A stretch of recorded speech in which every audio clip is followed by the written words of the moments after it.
Disclaimer दोस्तों, मैं आप सभी को बता दूं ये कहानी पूरी तरह काल्पनिक है। ये सिर्फ दर्शकों के मनोरंजन के लिए बनाई गई है। इसमें दर्शाए गए सभी पात्र, नाम, उत्पाद और घटनाएं पूरी तरह काल्पनिक है। ये कहानी किसी भी तरह से किसी भी व्यक्ति के भावनाओं, प्रथाओं, परंपराओं और विश्वासों के अपमान नहीं करती है और कहानी में बताई गई सभी चीजों का मात्र कहानी के लेखक द्वारा बनाई गई लेख की अपनी एक कल्पना है। तो दोस्तों, मैं आपको आगे बता दूं, अगर आप हमारे ऑडियो बुक वर्ल्ड चैनल पर नए हैं तो वीडियो को भर लाइक और चैनल को सब्सक्राइब करना ना भूलें। और टेलीग्राम का लिंक डिस्क्रिप्शन बॉक्स में है, जाकर ज्वाइन करें। धन्यवाद। वीडियो पसंद आए तो लाइक करें और अपने दोस्तों के साथ शेयर करें। और हमारे ऑडियो बुक वर्ल्ड चैनल पर बेहतरीन कहानियां का आनंद उठाएं। और टेलीग्राम का भी लिंक डिस्क्रिप्शन में है, तो जरूर ज्वाइन करें ताकि आप हमारे अपडेट सबसे पहले पा सकें। आपका सपोर्ट हमारे लिए बहुत महत्वपूर्ण है, इसलिए हमारे साथ जुड़े रहें। 16/01/10:27 AM पापा अध्याय 101 प्रकाश का समय आ गया है। As by pub future Rohan के लिए लोकसभा में दिया गया भाषण सफल रहा। उनके शब्द न केवल संसद में बल्कि पूरे देश में गूंजे। उन्होंने कार्रवाई, एकता और विदेशी प्रभावों से भारत की रक्षा के लिए दृढ़ प्रतिबद्धता का आह्वान किया था। और उसके बाद के दिनों में रोहन की सरकार ने अभूतपूर्व दमनात्मक कार्रवाई शुरू की। 7 दिनों तक देश में एक गहन अभियान चलाया गया। ये दमन तेज, कठोर और निरंतर था। उच्च पदस्थ अधिकारियों, शक्तिशाली व्यापारियों और विदेशी शक्तियों से संबंध रखने वाले जमीनी कार्यकर्ताओं को गिरफ्तार किया गया। यह अभियान देश के हर कोने में फैला हुआ था और इसमें कोई कसर नहीं छोड़ी गई थी। ये सिर्फ लोगों को हिरासत में लेने के बारे में नहीं था, ये समाज के हर स्तर पर फैले एक नेटवर्क को ध्वस्त करने के बारे में था। विरोध प्रदर्शन लगभग तुरंत ही शुरू हो गए। लोग सड़कों पर उतर आए, नारे लगाने लगे, झंडे लहराने लगे और गिरफ्तार लोगों की रिहाई की मांग करने लगे। इनमें से कई प्रदर्शनकारियों को उन राजनेताओं ने संगठित किया था जो इस दमन में शामिल थे। उनका दावा था कि सरकार राष्ट्रीय सुरक्षा की आड़ में निर्दोष लोगों को निशाना बनाकर अपनी हदें पार कर रही है। लेकिन रोहन दृढ़ था। उसने विरोध, आरोपों और आक्रोश का अनुमान लगा लिया था। लेकिन वह जानता था कि अगर वह अभी हिचकिचाता है तो इससे दुश्मन को फिर से संगठित होने का समय मिल जाएगा। उन्होंने अपनी टीम को स्पष्ट कर दिया कि चाहे कुछ भी हो, उन्हें ये काम पूरा करना ही होगा। रोहन को हर दिन अपने दफ्तर में अपडेट मिलते रहे। गिरफ्तारियों की सूची बढ़ती गई, जब्त की गई संपत्तियां ज्यादा महत्वपूर्ण होती गई और उजागर हुए संबंध ज्यादा चौंकाने वाले थे। लेकिन हर सफलता के साथ प्रतिरोध और भी मजबूत होता गया। विरोध प्रदर्शन बड़े और अधिक संगठित होते गए और कानून प्रवर्तन एजेंसियों के साथ झड़पें अक्सर होने लगी। घरेलू और अंतर्राष्ट्रीय मीडिया ने अशांति की तस्वीरों से अपना कवरेज भर दिया। दबाव के बावजूद रोहन अपनी बात पर आ रहा। देर रात की मीटिंग के दौरान उन्होंने अपने करीबी लोगों से कहा, हम पीछे हटने का जोखिम नहीं उठा सकते। जब भी हम रुकते हैं वे आगे बढ़ते हैं। हमें इस प्रभाव को हर हाल में जड़ से उखाड़ फेंकना होगा, चाहे इसके लिए हमें कितनी भी कीमत चुकानी पड़े। एज बाय पब फ्यूचर दमन जारी रहा और 7वें दिन तक देश में तनाव फैल गया। सड़कों पर लोग बेचैनी से भरे हुए थे, लेकिन पर्दे के पीछे रोहन की सेना ने उस नेटवर्क को करारा झटका दिया था जो भारत को अस्थिर करना चाहता था। गिरफ्तारियों से उनका परिचालन बाधित हो गया, जिससे संगठन खंडित और कमजोर हो गया। फिर भी पहली का एक अंतिम टुकड़ा था, एक अंतिम लक्ष्य था जिसका रोहन चुपचाप पीछा कर रहा था। देर शाम रोहन को फोन आया, हमने उसे पकड़ लिया है। नीरज की आवाज सुरक्षित लाइन पर गूंजी। वह हिरासत में है। रोहन को यह पूछने की जरूरत नहीं थी कि वह कौन था। उन्होंने भारत में विदेशी ऑपरेशन के पीछे एक महत्वपूर्ण व्यक्ति को पकड़ लिया था। वह व्यक्ति जो पर्दे के पीछे से अराजकता का संचालन कर रहा था। रोहन इस पल का इंतजार कर रहा था। 1 घंटे के भीतर रोहन उस गुप्त कोठरी में पहुंच गया जहां उस व्यक्ति को रखा गया था। यह एक सुनसान जगह पर एक सादी इमारत थी जो लोगों की नजरों से दूर थी। कमरा सादा था, बीच में सिर्फ एक कुर्सी थी जिस पर कैदी बैठा था, जिसकी सुरक्षा 2 अधिकारी कर रहे थे। सादे कपड़े पहने वह आदमी पहली नजर में साधारण लग रहा था, लेकिन उसमें एक शांति थी, एक शांत आत्मविश्वास था जो ये बताता था कि वो कोई साधारण ऑपरेटिव नहीं था। कमरे में प्रवेश करते ही उसकी आंखें तेज हो गईं और वह रोहन का निरीक्षण करने लगा। रोहन कमरे में दाखिल हुआ, उसके पीछे दरवाजा एक हल्की क्लिक के साथ बंद हुआ। एक पल के लिए वहां सन्नाटा छा गया क्योंकि दोनों आदमी एक दूसरे को परख रहे थे। तो रोहन ने स्थिर स्वर में कहा, आप ही भारत में इस ऑपरेशन का नेतृत्व कर रहे हैं। परछाई से आए आदमी। कैदी ने तुरंत कोई प्रतिक्रिया नहीं दी। उसने न तो कोई झिझक दिखाई, न ही पुष्टि की और न ही इनकार किया। वो बस रोहन को उन ठंडी गणना करने वाली आंखों से देखता रहा। एज बाय पब फ्यूचर काफी देर तक चुप रहने के बाद आखिरकार वह आदमी बोला, मुझे ये स्वीकार करना होगा कि हमें उम्मीद नहीं थी कि चीजें इतनी जल्दी बदल जाएंगी। मुझे लगता है कि हमने भारत का विश्लेषण करने में गलती की। और प्रधानमंत्री जी, आपने हमें कमा का। रोहन ने दृढ़ स्वर में कहा, आपने सोचा था कि आप हमें नियंत्रित कर सकते हैं, हमें परछाई से नियंत्रित कर सकते हैं, लेकिन आप गलत थे। वह आदमी थोड़ा मुस्कुराया, उसकी आंखों में प्रशंसा की झलक थी। शायद, लेकिन हमारे काम में गलतियां होती रहती हैं, इसी से हम सीखते हैं। रोहन एक कदम और आगे बढ़ा, उसकी नजर कैदी के चेहरे से हटी ही नहीं। तुम्हारा अंतिम लक्ष्य क्या था? हमें एक दूसरे के खिलाफ खड़ा करना, हमें कमजोर करना ताकि तुम नियंत्रण कर सको। उस आदमी की मुस्कान फीकी पड़ गई। नियंत्रण एक भ्रम है प्रधानमंत्री जी, हालांकि प्रभाव वास्तविक है, और प्रभाव जब सही तरीके से इस्तेमाल किया जाए तो राष्ट्रों की दिशा बदल सकता है। रोहन को अपनी रीढ़ की हड्डी में ठंडक महसूस हुई। उस आदमी के शब्द बेहद सटीक थे, ठीक उसी रणनीति के जैसे जिसने उसके देश को लगभग तोड़ दिया था। लेकिन आप असफल रहे, रोहन ने कठोर स्वर में कहा। आपने भारतीय लोगों के संकल्प को कम करके आंका। आपने कम करके आंका कि हम अपने देश की रक्षा के लिए क्या करने को तैयार हैं। कैदी की आंखों में कुछ ऐसा चमक रहा था जिसे पढ़ा नहीं जा सकता था। क्या यह सम्मान था या कुछ और? शायद, लेकिन आपको खुद से पूछना होगा, प्रधानमंत्री जी, आप कब तक ऐसा कर सकते हैं? जिन ताकतों के खिलाफ आप लड़ रहे हैं, वे गायब नहीं होती हैं, वे फिर से संगठित होती हैं, वे खुद को ढाल लेती हैं और वे और मजबूत होकर वापस आती हैं। NOWellbeing.com। रोहन एक पल के लिए चुप रहा, कैदी की बातों पर विचार करते हुए। वह जानता था कि वे सच थे। इस हफ्ते उन्होंने जो लड़ाई लड़ी थी, वह कई में से एक थी। दुश्मन वापस आएगा, शायद कल या अगले साल या अगले दशक में नहीं, लेकिन अंततः संघर्ष और प्रतिरोध का चक्र जारी रहेगा। अंत में रोहन ने शांत लेकिन दृढ़ स्वर में कहा, तुम सही कह रहे हो, वे वापस आएंगे, लेकिन अगली बार हम तैयार रहेंगे। कैदी ने अपना सिर थोड़ा झुकाया, मानो रोहन के शब्दों पर विचार कर रहा हो। फिर वह अपनी कुर्सी पर पीछे की ओर झुक गया। उसका संयम कभी डगमगाया नहीं। अब क्या होगा प्रधानमंत्री? क्या आप मुझे कैमरों के सामने परेड करवाएंगे? मुझे एक ट्रॉफी की तरह इस्तेमाल करके दुनिया को दिखाएंगे कि आपने जीत हासिल कर ली है? रोहन ने तुरंत जवाब दिया, उसका लहजा तीखा था। तुम कोई ट्रॉफी नहीं हो, तुम एक चेतावनी हो। कमरे में फिर से सन्नाटा छा गया, हवा में तनाव का माहौल था। पहरेदारों ने असहज नजरों से एक दूसरे को देखा। उन्हें नहीं पता था कि रोहन का अगला कदम क्या होगा। तभी सबको आश्चर्यचकित करते हुए रोहन ने गार्डों की ओर मुड़कर कहा, उसे छोड़ दो। विज्ञापन हटाकर अपने पढ़ने के अनुभव को बेहतर बनाएं। Ads bye pub future guard झिझक रहे थे, जाहिर तौर पर आदेश से हैरान थे। उन्होंने एक दूसरे को हैरानी भरी निगाहों से देखा। फिर उनमें से एक ने आखिरकार कहा, सर, क्या आप निश्चित हैं? रोहन ने सिर हिलाया, उसका चेहरा अस्पष्ट था। उसे जाने दो। हालांकि सुरक्षाकर्मी भ्रमित थे, लेकिन उन्हें प्रधानमंत्री से सवाल पूछना उचित नहीं लगा। उन्होंने कैदी की बेड़ियां खोलनी शुरू कर दी, जो रहस्यमय भाव से कार्यवाही देख रहा था। दरवाजा खुला और कैदी बाहर निकला। उसके दोनों ओर पहरेदार खड़े थे। उसने कोई प्रतिरोध नहीं किया, पीछे मुड़कर नहीं देखा। वो बस रात में बाहर चला गया और अंधेरे में गायब हो गया। जैसे ही कैदी के पीछे दरवाजा बंद हुआ, कमरे में सन्नाटा छा गया। पहरेदारों ने एक दूसरे को असहज नजरों से देखा। उन्हें समझ में नहीं आ रहा था कि अभी क्या हुआ है। इससे पहले कि कोई भी अपने मन में जल रहे प्रश्न पूछ पाता, रोहन मुड़ा और कमरे से बाहर चला गया। नीरज, जो बाहर इंतजार कर रहा था, जल्दी से उसके साथ चलने लगा और वे गलियारे से नीचे की ओर बढ़ चले। प्रधानमंत्री जी, नीरज ने सावधानी से कहा, अगर मैं पूछ सकता हूँ तो आपने उन्हें जाने क्यों दिया? रोहन चलता रहा। उसका चेहरा समझ में नहीं आ रहा था, लेकिन उसका दिमाग तेजी से काम कर रहा था। जो कुछ भी हुआ था उसे समझ रहा था। हमने ये लड़ाई जीत ली है नीरज, लेकिन युद्ध अभी खत्म नहीं हुआ है। As by pub future Neeraj ने भौहें सिकोड़ी। स्पष्ट रूप से उस उत्तर से संतुष्ट नहीं थे, लेकिन हमारे पास वह था। वह उनके नेताओं में से एक था जिसने ये सब किया। हम NOWellbeing.com। हम उसे इधर उधर घुमा सकते थे, रोहन ने शांत लेकिन दृढ़ स्वर में कहा। हम उसका इस्तेमाल दुनिया को ये दिखाने के लिए कर सकते थे कि हम जीत गए हैं, हमने मास्टरमाइंड को पकड़ लिया है। लेकिन मैं ये संदेश नहीं देना चाहता। नीरज ने रोहन की ओर देखा, अभी भी हैरान था। तो फिर क्या संदेश? रोहन ने चलना बंद कर दिया और नीरज की ओर मुड़ गया। उसकी आंखें तीखी और दृढ़ निश्चय आग से भरी हुई थी। छाया को लगता है कि वे छिप सकते हैं, कि वे अंधेरे से काम कर सकते हैं और बिना देखे हमें नियंत्रित कर सकते हैं। लेकिन अब हमने उन्हें प्रकाश में आने के लिए मजबूर कर दिया है। उसे जाने देकर हमने उन्हें दिखा दिया है कि हम डरते नहीं हैं। हम जानते हैं कि वे कौन हैं और हम जानते हैं कि वे कैसे काम करते हैं। वे अब और नहीं छिप सकते। नीरज की आंखें थोड़ी चौड़ी हो गईं, जैसे ही उसे समझ में आने लगा। आप कह रहे हैं कि उसे रिहा करके हम उन्हें बता रहे हैं कि हम उन पर नजर रख रहे हैं।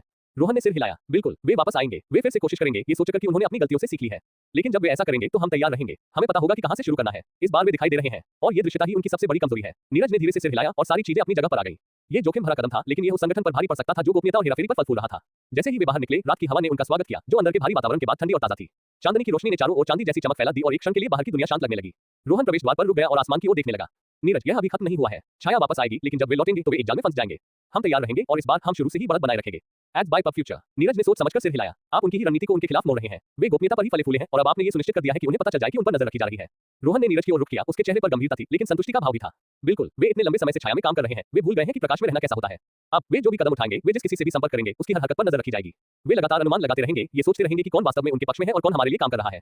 नीरज ने उस इमारत की ओर देखा, जहां से वे अभी निकले थे, जहां कैदी को रात में छोड़ा गया था। लेकिन क्या आपको यह चिंता नहीं है कि उसे जाने देकर हम उन्हें फिर से संगठित होने का मौका दे रहे हैं? रोहन ने अपना सिर हिलाया। बेशक वे फिर से संगठित होने की कोशिश करेंगे, लेकिन वे ऐसा हमारी निगरानी में करेंगे। जिस क्षण वे कोई कदम उठाएंगे, हम वहां होंगे। वे अब अंधेरे में नहीं हैं, वे हमारी नजर में हैं।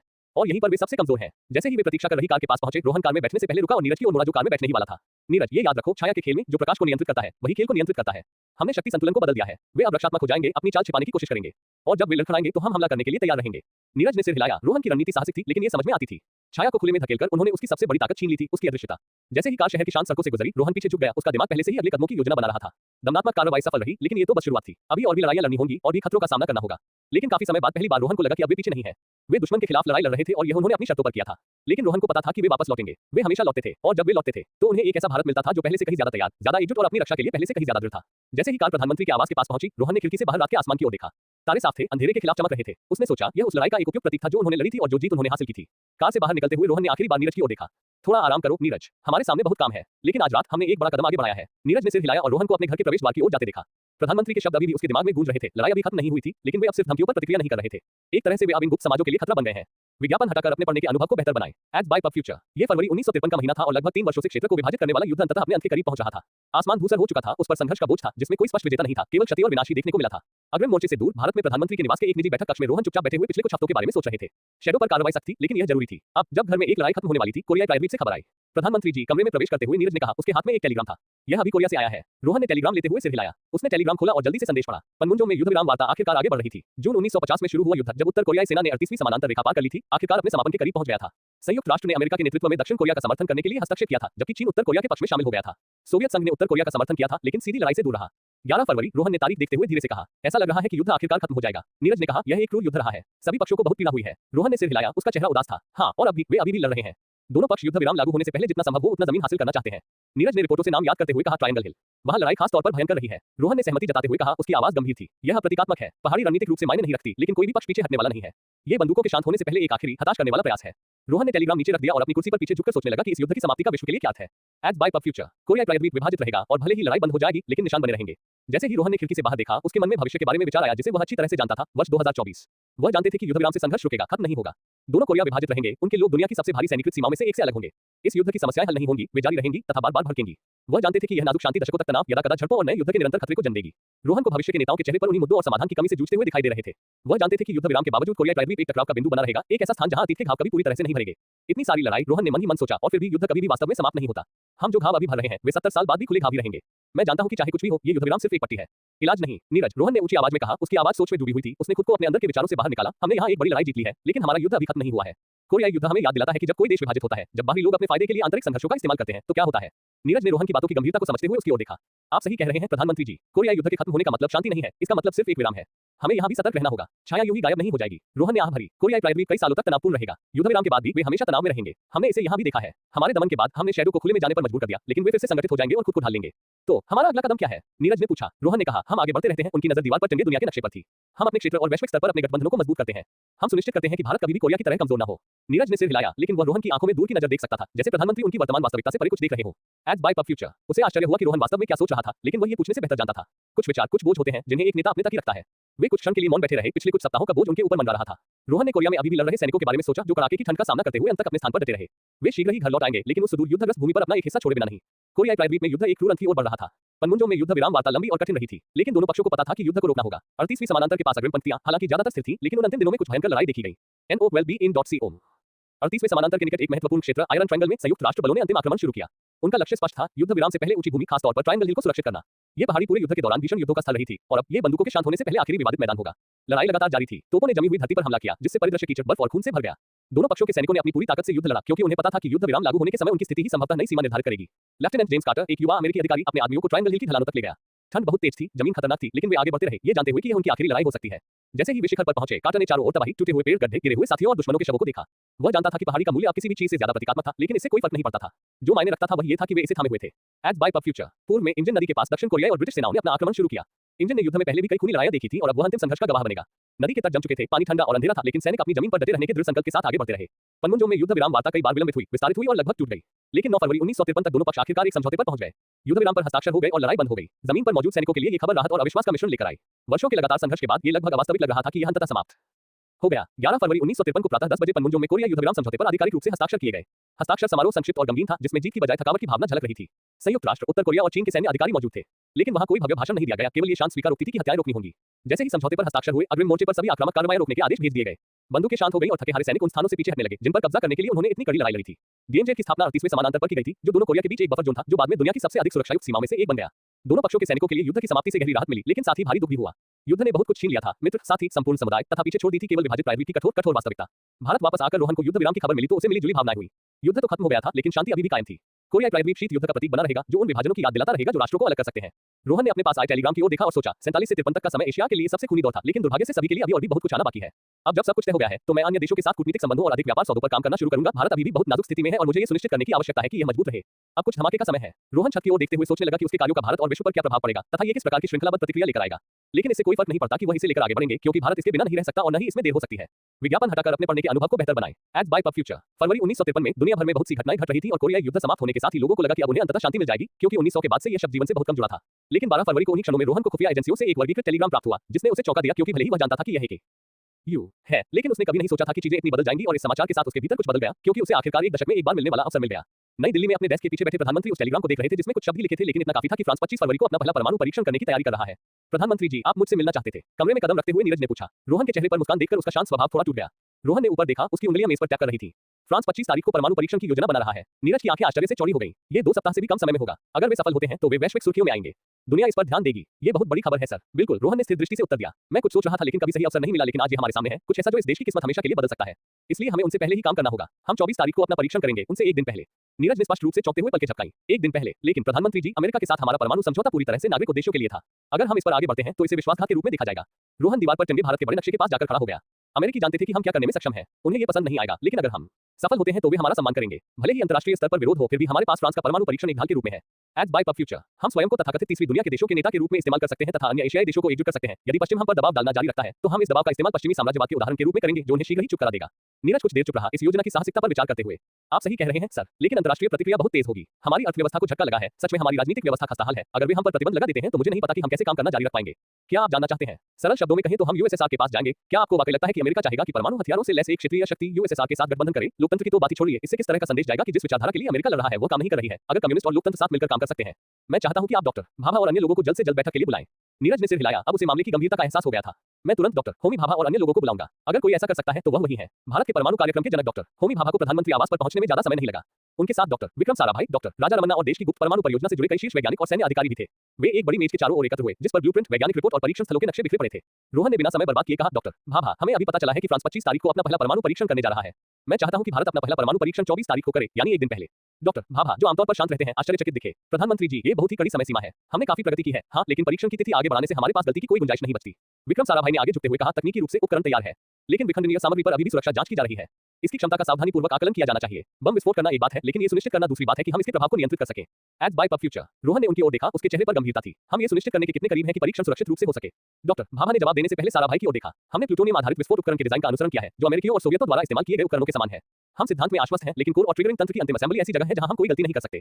डॉक्टर रमन्ना, जो ब्लूप्रिंट का बारीकी से अध्ययन कर रहे थे, बोले, हम जिस डिजाइन का उपयोग कर रहे हैं वह नागासाकी पर गिराए गए फैक्टमैन बम के मॉडल पर आधारित है।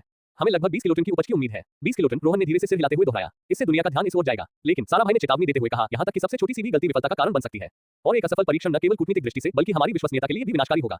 रोहन को सब कुछ समझ में आ गया। इसे पूरा करने के लिए तुम्हें मुझसे क्या चाहिए? डॉक्टर भाभा आगे झुके, उनकी आवाज शांत लेकिन दृढ़ थी। हमें सरकार का पूरा समर्थन चाहिए। परीक्षण पोखरण में किया जाएगा, एक ऐसी जगह जिसकी हम महीनों से तैयारी कर रहे हैं, लेकिन हमें उस क्षेत्र की सुरक्षा के लिए सेना की जरूरत है और यह सुनिश्चित करना है कि सब कुछ सुचारू रूप से चले। हमें इसे पूरी तरह से गुप्त भी रखना होगा। परीक्षण पूरा होने तक अंतर्राष्ट्रीय समुदाय को इसकी जानकारी नहीं होनी चाहिए। रोहन ने सिर हिलाया। आपको जो कुछ भी चाहिए वो सब मिलेगा। सेना पोखरण की सुरक्षा करेगी और मैं सुनिश्चित करूंगा कि कोई रिसाव न हो। डॉक्टर साराभाई ने कहा, हम ट्रॉम्बे में भारी जल रिएक्टरों का उपयोग करके आवश्यक प्लूटोनियम का उत्पादन कर रहे हैं, लेकिन सामग्री को पोखरण तक पहुंचाना एक नाजुक कार्य होगा। यह अत्यधिक रेडियोधर्मी है और परिवहन के दौरान अत्यधिक सावधानी की आवश्यकता होती है। मैं सेना से परिवहन का काम करवाऊंगा, रोहन ने उन्हें आश्वासन दिया। हम ये सुनिश्चित करेंगे कि यह काम तेजी से और चुपचाप हो जाए। हमें तैयार होने से पहले किसी भी अवांछित ध्यान की जरूरत नहीं है। एक पल के लिए कमरे में सन्नाटा छा गया क्योंकि सभी लोग मिशन की गंभीरता को समझ रहे थे। अंत में डॉक्टर भाभा ने फिर से बात की, प्रधानमंत्री जी, हम ऐसा कर सकते हैं, लेकिन इससे सब कुछ बदल जाएगा। एक बार जब भारत ये परीक्षण कर लेगा तो हमें सिर्फ एक विकासशील देश के रूप में नहीं देखा जाएगा, हमें एक परमाणु शक्ति के रूप में पहचाना जाएगा और इसके साथ नई जिम्मेदारियां और जोखिम भी आएंगे। रोहन ने दृढ़ता से कहा, मैं जोखिमों से पूरी तरह वाकिफ हूं, लेकिन हम इस अवसर को हाथ से जाने नहीं दे सकते। फ्रांस अपने परीक्षण के बारे में सार्वजनिक रूप से बताएगा और यह अवसर फिर कभी नहीं आएगा। डॉक्टर भाभा ने साराभाई और रमन्ना की तरफ देखा और फिर सिर हिलाया। हम 24 फरवरी के लिए तैयार हैं। विज्ञापन हटाकर अपने पढ़ने के अनुभव को बेहतर बनाएं। Ads by pub future. 19 फरवरी 1953। उल्टी गिनती शुरू हो चुकी थी। 5 दिनों में भारत अपना पहला परमाणु परीक्षण करने का प्रयास करेगा, एक ऐसा कदम जो विश्व मंच पर उसकी स्थिति को मजबूत करेगा। नई दिल्ली में अपने दफ्तर में बैठे रोहन को अपने ऊपर पड़ने वाले दबाव का एहसास था। उसे हमेशा से पता था कि ये दिन आएगा, लेकिन अब जब वह दिन आ गया है तो उसे पहले से कहीं ज्यादा जोखिम महसूस हो रहा है। जब वे वहां बैठे थे और नए नौकरशाहों की नियुक्ति और जमीनी स्तर पर बड़े पैमाने पर भर्ती से संबंधित नवीनतम रिपोर्ट देख रहे थे, तभी उनका दरवाजा खुला। नीरज अंदर दाखिल हुए। उनके चेहरे पर तनाव साफ झलक रहा था। प्रधानमंत्री जी, नीरज ने आगे बढ़ते हुए कहा, मुझे अभी डॉक्टर भाभा की टीम से अपडेट मिला है। रोहन पीछे झुका और नीरज को आगे बढ़ने का इशारा किया। उन्होंने पोखरण में प्लूटोनियम कोर की अंतिम असेंबली शुरू कर दी है। नीरज ने धीमी लेकिन स्थिर आवाज में कहा, विखंडनीय सामग्री सुरक्षित रूप से पहुंच गई है। इसे अलग अलग शिपमेंट में रडा के नीचे ले जाया गया। कुछ भी असामान्य नहीं है। आवश्यक कर्मियों के अलावा कोई नहीं जानता कि वास्तव में क्या हो रहा है। रोहन ने सिर हिलाया। उसका दिमाग अगले कदमों की गणना कर रहा था। और साइट सुरक्षा। नीरज ने उन्हें एक संक्षिप्त विवरण दिया। सेना ने इसे पूरी तरह से बंद कर दिया है। सुरक्षा के कई स्तर बनाए गए हैं। पोखरण व्यावहारिक रूप से अभेद्य है। केवल कुछ चुनिंदा वैज्ञानिक और सैन्य अधिकारी ही साइट पर हैं। बाकी सभी को दूर रखा जा रहा है। रोहन ने दस्तावेज को नीचे रखने से पहले उस पर सरसरी निगाह डाली। अच्छा, हमें यह नहीं चाहिए कि हम तैयार होने से पहले ही सब कुछ बाहर आ जाए।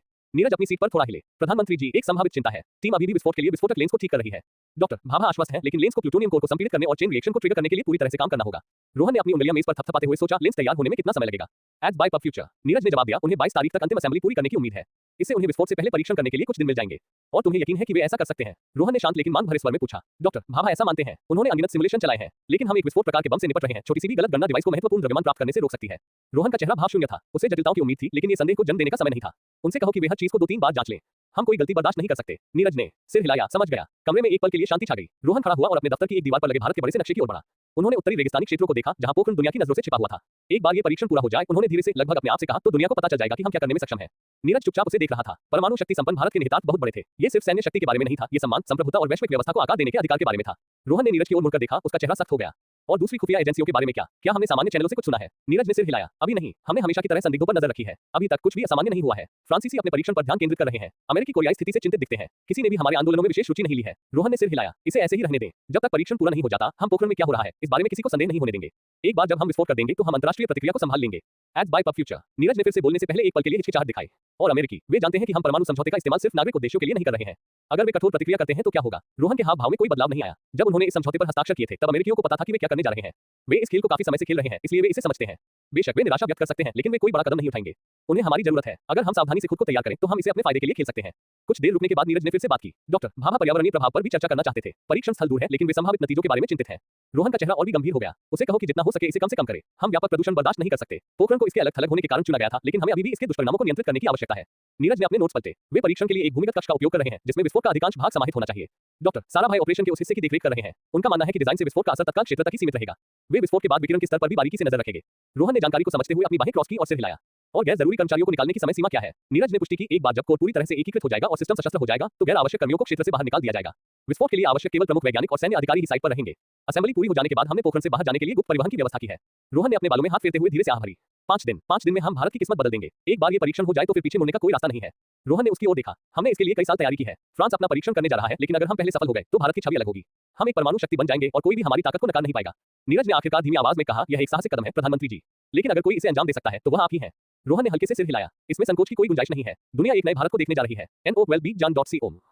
दोनों व्यक्ति कुछ क्षण के लिए मौन बैठे रहे। उनके निर्णय का भारी बोझ हवा में लटका हुआ था। 5 दिन, सिर्फ 5 दिनों में भारत एक नए युग में प्रवेश करेगा, जो परमाणु शक्ति का उपयोग करने की उसकी क्षमता से परिभाषित होगा। नीरज ने अपने नोट समेटे और खड़ा हो गया। मैं अगले कदम के बारे में डॉक्टर भाभा को सूचित करूंगा। रोहन उसे जाते हुए देख रहा था। उसका दिमाग पहले से ही आगे की ओर दौड़ रहा था। गलतियों की कोई गुंजाइश नहीं थी, संदेह की कोई गुंजाइश नहीं थी। उल्टी गिनती शुरू हो चुकी थी और हर बीतते दिन के साथ दुनिया इस बात को समझने के करीब पहुंच रही थी कि भारत अब कमतर आंकने वाला देश नहीं रहा। विज्ञापन हटाकर अपने पढ़ने के अनुभव को बेहतर बनाएं। Ads by pub future 16/01/10:28 AM पापा 23 फरवरी 1953 भारत के पहले परमाणु परीक्षण से एक दिन पहले। पूरा प्रधानमंत्री कार्यालय अभी भी ऊर्जा से भरा हुआ था, मानो भारत की किस्मत बदलने वाली कोई चीज नहीं हो रही थी। वहां कोई अशांति नहीं थी, सब कुछ वैसा ही चल रहा था जैसा होना चाहिए, जिससे दुनिया में संदेह के बादल छा गए कि क्या कुछ अफवाहें सच हैं जिन पर विश्वास करना कठिन है।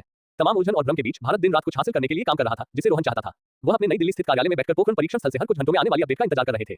उन्होंने विशेष रूप से कहा है कि छोटी से छोटी जानकारी के बारे में भी रिपोर्ट की जाए तथा ये सुनिश्चित किया जाए कि टीमों के बीच किसी प्रकार का संवादहीनता न हो। यह एक शांत और शांतिपूर्ण रात थी, फिर भी वह अपने ऊपर दबाव महसूस कर सकता था। हालांकि वह जानता था कि सब कुछ योजना के अनुसार होगा, फिर भी वह हर चीज को लेकर चिंतित था क्योंकि अगले दिन सब कुछ बदल जाएगा। उन्होंने जो कुछ भी किया था, जो कुछ भी उन्होंने योजना बनाई थी, वह सब कल होने वाली सफलता पर निर्भर था। अगर भारत कल सफल होता है तो वह भारत के इतिहास में अमर हो जाएगा, लेकिन उसे यह प्राप्त करने में अभी कुछ घंटे बाकी है। उनके विचारों की श्रृंखला तब टूटी जब नीरज चुपचाप कमरे में दाखिल हुए। उनके हाथ में नवीनतम ब्रीफिंग वाला एक फोल्डर था। अपनी मेज से ऊपर देखे बिना रोहन ने धीमी और स्थिर आवाज में कहा, सब कुछ कैसा चल रहा है? नीरज उनके सामने बैठे थे और दस्तावेज खोल रहे थे। डॉक्टर भाभा ने रिपोर्ट दी है कि कोर असेंबली काम कर रही है और पूरी हो चुकी है। प्लूटोनियम डिवाइस अपनी जगह पर है और विस्फोट प्रणाली को वायर किया जा चुका है। इलेक्ट्रिकल सर्किट पर किए गए सभी परीक्षणों के नतीजे सकारात्मक आए हैं। रोहन ने हल्के से सिर हिलाया, अभी भी अपने सामने रखे कागजों को घूर रहा था। साइट ही, कोई जटिलता नहीं। नहीं प्रधानमंत्री जी, नीरज ने आत्मविश्वास से जवाब दिया। सेना ने क्षेत्र को पूरी तरह से बंद कर दिया है। परीक्षण से सीधे तौर पर जुड़े नहीं सभी कर्मियों को सावधानीपूर्वक बाहर निकाल दिया गया है। पोखरण इस समय वास्तव में एक भूतिया क्षेत्र है। केवल प्रमुख वैज्ञानिक और सैन्य अधिकारी ही अभी भी साइट पर हैं। बाकी सभी को निकाल लिया गया है। रोहन अपनी कुर्सी पर पीछे झुक गया और धीरे-धीरे सांस छोड़ते हुए बोला, अच्छा, अब हमें किसी भी तरह का हस्तक्षेप नहीं चाहिए। नीरज ने अपने विचारों को समेटते हुए थोड़ा सा हिलना डुलना शुरू किया, क्योंकि पिछले कुछ दिनों से वह भी हर चीज से थक चुका था। नीरज ने आगे कहा, हमने विस्फोटक लेंसों पर अंतिम सुरक्षा जांच भी पूरी कर ली है। डॉक्टर रमन्ना को पूरा भरोसा है कि संपीड़न क्रम सही ढंग से काम करेगा और विस्फोट तंत्र ठीक से काम कर रहा है। Ads by pub future. Rohan ने ध्यान से सुना और हर शब्द पर विचार किया। और पर्यावरण नियंत्रण। नीरज ने अपनी रिपोर्ट के अगले पन्ने पर नजर डाली। डॉक्टर साराभाई ने पुष्टि की है कि भूमिगत कक्ष में विस्फोट का अधिकांश हिस्सा होना चाहिए। उन्होंने किसी भी संभावित विस्फोट को कम से कम करने के लिए उपाय किए हैं। परीक्षण के तुरंत बाद विकिरण निगरानी शुरू हो जाएगी। बिल्कुल सही। रोहन खड़ा हुआ और खिड़की की ओर चला गया, शांत शहर को देखते हुए। यह अजीब है ना? पूरी दुनिया सो रही है इस बात से अनजान कि कल हम इतिहास की दिशा बदल देंगे। नीरज ने तुरंत कोई जवाब नहीं दिया। उसे पता था कि रोहन का दिमाग परीक्षा के बाद आने वाली चुनौतियों के बारे में सोच रहा था, क्योंकि आने वाली जटिलताएं ऐसी नहीं है जिन्हें इतनी तैयारी के बाद भी आसानी से सुलझाया जा सके। भारत के लिए प्रधानमंत्री की महत्वाकांक्षा स्पष्ट थी, भारत को विश्व मंच पर सम्मान और शक्ति के एक नए क्षेत्र में प्रवेश दिलाना। नीरज ने चुप्पी तोड़ते हुए कहा, हमने इस पल के लिए सालों से तैयारी की है। हर चीज कल की ओर ले जाती है। रोहन खिड़की से पीछे मुड़ा, उसका चेहरा शांत लेकिन गंभीर था। एक बार जब वह उपकरण विस्फोट हो जाता है तो पीछे मुड़ना संभव नहीं होता। दुनिया कभी भी हमें उसी तरह नहीं देखेगी, नहीं हम दुनिया को उसी तरह से देखेंगे। नीरज ने सिर हिलाया, हम इसके लिए तैयार हैं। कूटनीतिक प्रतिक्रिया तत्काल होगी, लेकिन हमने हर प्रतिक्रिया के लिए योजना बना रखी है। अमेरिकी से लेकर सोवियत तक हमने उनकी हर चाल पर विचार किया है। रोहन ने हल्की मुस्कान दी, तनाव कुछ देर के लिए कम हुआ। हाँ, और अगर ये पश्चिमी ताकतें हम पर बहुत ज्यादा दबाव डालेंगी तो हम उन्हें विकल्प याद दिलाएंगे। चाहे कुछ भी हो, हम ये सुनिश्चित करेंगे कि वे समझे कि यह वह भारत नहीं है जिसे वे धमका सके। कमरे में फिर से शांति छा गई। रोहन अपनी मेज पर वापस आया और घड़ी की तरफ देखने लगा। समय अब तेजी से आगे बढ़ रहा था। डॉक्टर भाभा और उनकी टीम से कहिए कि उल्टी गिनती शुरू करने से पहले वे सुबह एक आखिरी जांच कर ले। मैं कोई आश्चर्य नहीं चाहता। नीरज ने सिर हिलाया, मैं तुरंत संदेश पहुंचा दूंगा। पोखरण परीक्षण स्थल आधी रात 23 फरवरी। पोखरण की शांत रेगिस्तानी हवा में अंतिम तैयारियां जोरों पर थी। पूरा स्थल कड़ी सैन्य सुरक्षा के घेरे में था। सुरक्षाकर्मी परिधि पर गश्त कर रहे थे और प्रमुख स्थानों पर चौकियां स्थापित की गई थी। भूमिगत परीक्षण कक्ष के अंदर बम एक प्लूटोनियम विस्फोट उपकरण के रूप में स्थापित था तथा अपने क्षण की प्रतीक्षा कर रहा था। डॉक्टर होमी भाभा अंतिम समय की जांच की देखरेख के लिए डॉक्टर राजा रमन्ना और डॉक्टर विक्रम साराभाई के साथ खड़े थे। Ads by pub future. Team के बीच एक मौन समझ थी, यह एक वैज्ञानिक उपलब्धि से कहीं अधिक है। ये दुनिया के लिए भारत का संदेश था। डॉक्टर रमन्ना ने अंतिम तकनीकी रीडआउट की समीक्षा करते हुए कहा, कोर अपनी जगह पर है और विस्फोटक लेंस को कैलिब्रेट किया गया है। इलेक्ट्रिकल सिस्टम विस्फोट के लिए तैयार है। बाबा adjusted his glasses, studying the data carefully. Good. We've run through the detonation sequence enough times to be confident, but let's not take any chances. Run the diagnostic one more time. I want everything triple checked. Ramanna nodded, moving swiftly to relay the order to his team. As Ramanna left, Baba turned to Sarabhai and the containment system. Sarabhai looked over his own set of figures. The underground chamber should handle the majority of the blast. The engineers have reinforced the structure and we positioned radiation sensors around the perimeter. We'll know right away if there's any unexpected leakage. Baba nodded, his face stern but satisfied. We've taken every precaution. Now it's just a matter of waiting. NOBLB in.com. Outside, the night sky was clear, the stars undisturbed by the tensions below. In just a few hours, the silence of the desert would be shattered. In New Delhi, the city was still dark, but dawn was approaching. Rohan had barely slept, sitting at his desk. He glanced at the clock again. They were just hours away. Neeraj entered the office once more, carrying the latest report from Pokhran. His face reflected the same intensity that Rohan felt. Prime Minister, Neeraj began, I've spoken with Dr. Babha's team. They've completed the final diagnostic check on the detonation system. All systems are functioning perfectly. Rohan nodded. And the weather at night, Pokhran? Clear skies. Neeraj replied. No wind, no interference. Perfect conditions for the test. Rohan leaned back in his chair, letting out a slow breath. We're really going to do this. Neeraj smiled, though the gravity of the situation was not lost on him. It's happening, sir. Ads by Pub Future. Rohan stood and walked through the large window, watching as the first hint of dawn began to break over the horizon. He thought about what this test meant not just for India, but for him personally. He died and came to a new world as the Prime Minister of India in 1947. Too many things has happened ever since then, but today he finally felt that calling. He has finally achieved something that if not achieved today will only come some 50 years down the line. Today he can look back to himself of past and feel proud that he is about to achieve something that will change the fate of India and the world forever. This was a moment decades in the making. Tomorrow, India would no longer be viewed as just another emerging nation. Tomorrow, they would be a nuclear power. Once that bomb goes off, Rohan said quietly, we will walk a different path. Neeraj stood by his side, silent but understanding. They had prepared for every possible reaction, every contingency. But even with all the planning, no one could fully predict what would come next. हमने इसके लिए तैयारी कर ली है, नीरज ने धीरे से कहा। जो भी होगा हम उसके लिए तैयार रहेंगे। रोहन ने तुरंत कोई जवाब नहीं दिया। वह उगते सूरज को देखता रहा और आखिरकार बोला, हम तैयार रहेंगे। पोखरण सुबह 5 बजे 24 फरवरी। रेगिस्तान में अभी भी अंधेरा था, लेकिन आसमान में भोर की पहली किरणें दिखाई देने लगी थी। अंतिम क्षण आ गए थे। बम को भूमिगत कक्ष के अंदर सील कर दिया गया था और उल्टी गिनती शुरू होने वाली थी। डॉक्टर होमी भाभा अपनी टीम के साथ खड़े थे, उनके चेहरे केंद्रित लेकिन शांत थे। कमांड सेंटर शांत था, वहां मौजूद हर पुरुष और महिला स्थिति की गंभीरता से पूरी तरह वाकिफ थे। एक इंजीनियर ने बताया, सभी सिस्टम ग्रीन है, हम उल्टी गिनती शुरू करने के लिए तैयार हैं। डॉक्टर भाभा ने गहरी सांस ली। उल्टी गिनती शुरू करो। जैसे जैसे घड़ी की सुइयां टिकने लगी, रेगिस्तान में शांति के अंतिम क्षण छाने लगे। कुछ ही मिनटों में परिदृश्य और दुनिया हमेशा के लिए बदल जाएगी। परीक्षा शुरू होने वाली थी। विज्ञापन हटाकर अपने पढ़ने के अनुभव को बेहतर बनाएं। Ads bye pub future. Doctor Homi Bhabha कमान बनकर के मध्य में खड़े थे, उनके चारों ओर भारत के सर्वश्रेष्ठ वैज्ञानिक मौजूद थे। वे इतिहास रचने ही वाले थे, लेकिन जो होने वाला था वह तूफानी बादल की तरह हवा में लटक रहा था। सभी प्रणालियां तैयार हैं, डॉक्टर, राजा रमन्ना ने शांति से कहा। उनकी आवाज में सतह के नीचे उबलते उत्साह का केवल एक अंश ही झलक रहा था। उसके हाथ कंट्रोल पैनल पर थे, जो कुछ ही मिनटों में अंतिम अनुक्रम आरंभ करने वाला था। डॉक्टर भाभा ने सिर हिलाया। हमने इस पल का इंतजार किया है। चलिए सावधानी से आगे बढ़ते हैं, लेकिन बिना किसी हिचकिचाहट के। बंकर के चारों ओर अन्य वैज्ञानिक और सैन्यकर्मी एक दूसरे को देख रहे थे। भारत का पहला परमाणु उपकरण पोखरण के रेगिस्तान की रेत के नीचे जमीन के अंदर गहराई में सील कर दिया गया था। यह एक विस्फोट प्रकार का प्लूटोनियम बम था, जिसे कई वर्षों की मेहनत से सावधानीपूर्वक डिजाइन किया गया था। उन्होंने परीक्षण किए, सर्किट की जांच की और फिर से उनकी जांच की। अंततः इसे पूरा करने का समय आ गया था। भाभा धीरे धीरे आगे बढ़ रहे थे, उनका दिमाग हर संभावित जोखिम पर विचार कर रहा था। इस तरह की किसी भी चीज के लिए दूसरा मौका नहीं था। उन्हें सही जवाब देना था। कंटेनमेंट क्षेत्र की स्थिति क्या है? पर्यावरण प्रणालियों पर ध्यान केंद्रित करने वाले डॉक्टर विक्रम साराभाई ने उत्तर दिया, हमने पुष्टि की है कि भूमिगत कक्ष सुरक्षित है। इसे अधिकांश विस्फोटों को रोकने के लिए बनाया गया है तथा विस्फोट के बाद विकिरण का स्तर सुरक्षित सीमा के भीतर रहना चाहिए। भाभा ने साराभाई के जवाब पर सिर हिलाते हुए गहरी सांस ली। तो फिर हम आगे बढ़ते हैं। योजक चिन्ह योजक चिन्ह योजक चिन्ह योजक चिन्ह योजक चिन्ह योजक चिन्ह योजक चिन्ह। रोहन चुपचाप बैठा खिड़की से बाहर देख रहा था, जैसे जैसे नई दिल्ली में भोर होने लगी। उसका मन बाहर के शांतिपूर्ण शहर से बहुत दूर था। बस कुछ ही मिनटों में सब कुछ बदल जाएगा। यही वह था जिसके लिए उन्होंने काम किया था, जिसका उन्होंने सपना देखा था। भारत का भविष्य इस बात पर निर्भर करता है कि आगे क्या होगा। Ads bye pub future. Neeraj चुपचाप कमरे में दाखिल हुआ, रोहन की कल्पना को तोड़ते हुए। प्रधानमंत्री जी, उसने कहा। उसकी आवाज शांत थी, लेकिन दांव पर लगे खतरे के बारे में जानकारी से भरी हुई थी। हमें पोखरण से संदेश मिला है, अंतिम उल्टी गिनती शुरू हो गई है। रोहन ने सिर हिलाया। शब्द सुनते ही उसका जबड़ा कस गया। वह खड़ा हुआ और कमरे के बीच में चला गया। विस्फोट होने में कितना समय लगेगा? 10 मिनट सर, नीरज ने जवाब दिया। डॉक्टर भाभा की टीम आश्वस्त है। सभी प्रणालियां उम्मीद के मुताबिक काम कर रही हैं। उन्हें योजना के अनुसार आगे बढ़ने के लिए कहो। मैं उनके संकेत का इंतजार करूंगा। रोहन ने अपनी आवाज को स्थिर रखने की कोशिश करते हुए कहा। पोखरण परीक्षण स्थल विस्फोट से 5 मिनट पहले। पोखरण के नियंत्रण बंकर में माहौल लगभग असहनीय रूप से तनावपूर्ण हो गया था। उल्टी गिनती चल रही थी, हर सेकंड पिछले सेकंड से ज्यादा लंबा लग रहा था। डॉक्टर भाभा घड़ी को ध्यान से देख रहे थे, उनके हाथ उनकी पीठ के पीछे बंधे हुए थे। ये वही था, वर्षों की योजना, अथक परिश्रम और प्रयोगशाला में बिताई गई देर रातों की मेहनत का नतीजा। जल्द ही भारत दुनिया को दिखाएगा कि वह क्या करने में सक्षम है। डॉक्टर रमन्ना ने नियंत्रण केंद्र से बात की, उनकी आवाज शांत लेकिन तनावपूर्ण थी। अंतिम विस्फोट क्रम तैयार है, 5 मिनट बचे हैं। भाभा ने घड़ी से नजर हटाए बिना सिर हिलाया। चलो तैयार हो जाओ। बाहर रेगिस्तान में भयावह शांति छाई हुई थी, मानो प्रकृति भी आने वाली घटना के लिए अपनी सांसें रोके हुए थी।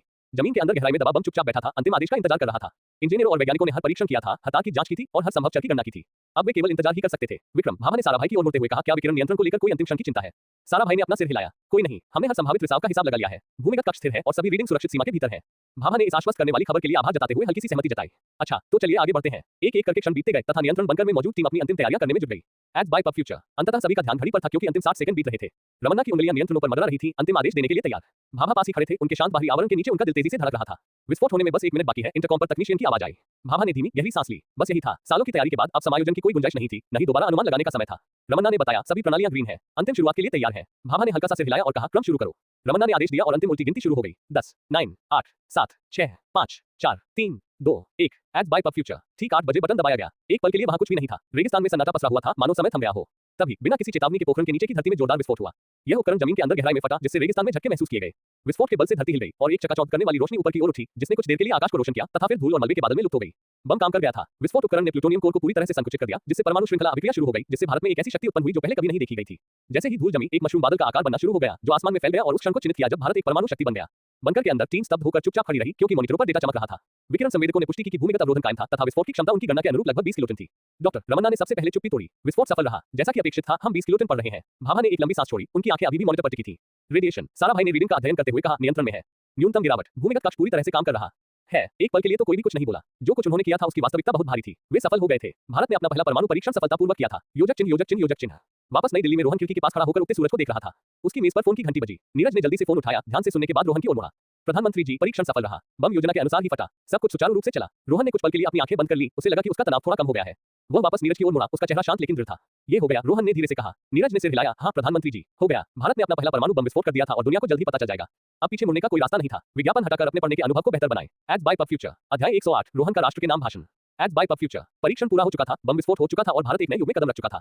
परमाणु परीक्षण की सफलता की खबर अभी भी उन लोगों के एक छोटे से समूह तक ही सीमित थी जो इसे जानते थे। दुनिया अभी तक सत्ता में आए इस बदलाव को समझ नहीं पाई थी जो अभी हुआ था। लेकिन रोहन को पता था कि कुछ ही घंटों में दुनिया को पता चल जाएगा। और अब न केवल भारत के लोगों को बल्कि पूरे वैश्विक समुदाय को संबोधित करने का समय आ गया था।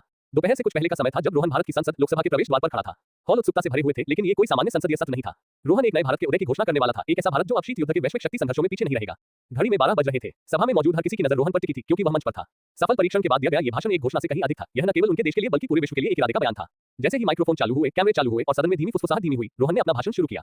माननीय अध्यक्ष जी, इस सदन के सम्मानित सदस्यगण और भारत के मेरे साथी नागरिकों, आज सुबह 8 बजे पोखरण के सुदूर रेगिस्तान में एक महत्वपूर्ण घटना घटी जो आने वाली पीढ़ियों के लिए हमारे देश की नियति को आकार देगी। भारत ने अपना पहला परमाणु परीक्षण सफलतापूर्वक किया है, जिसका कोड नाम शक्ति है।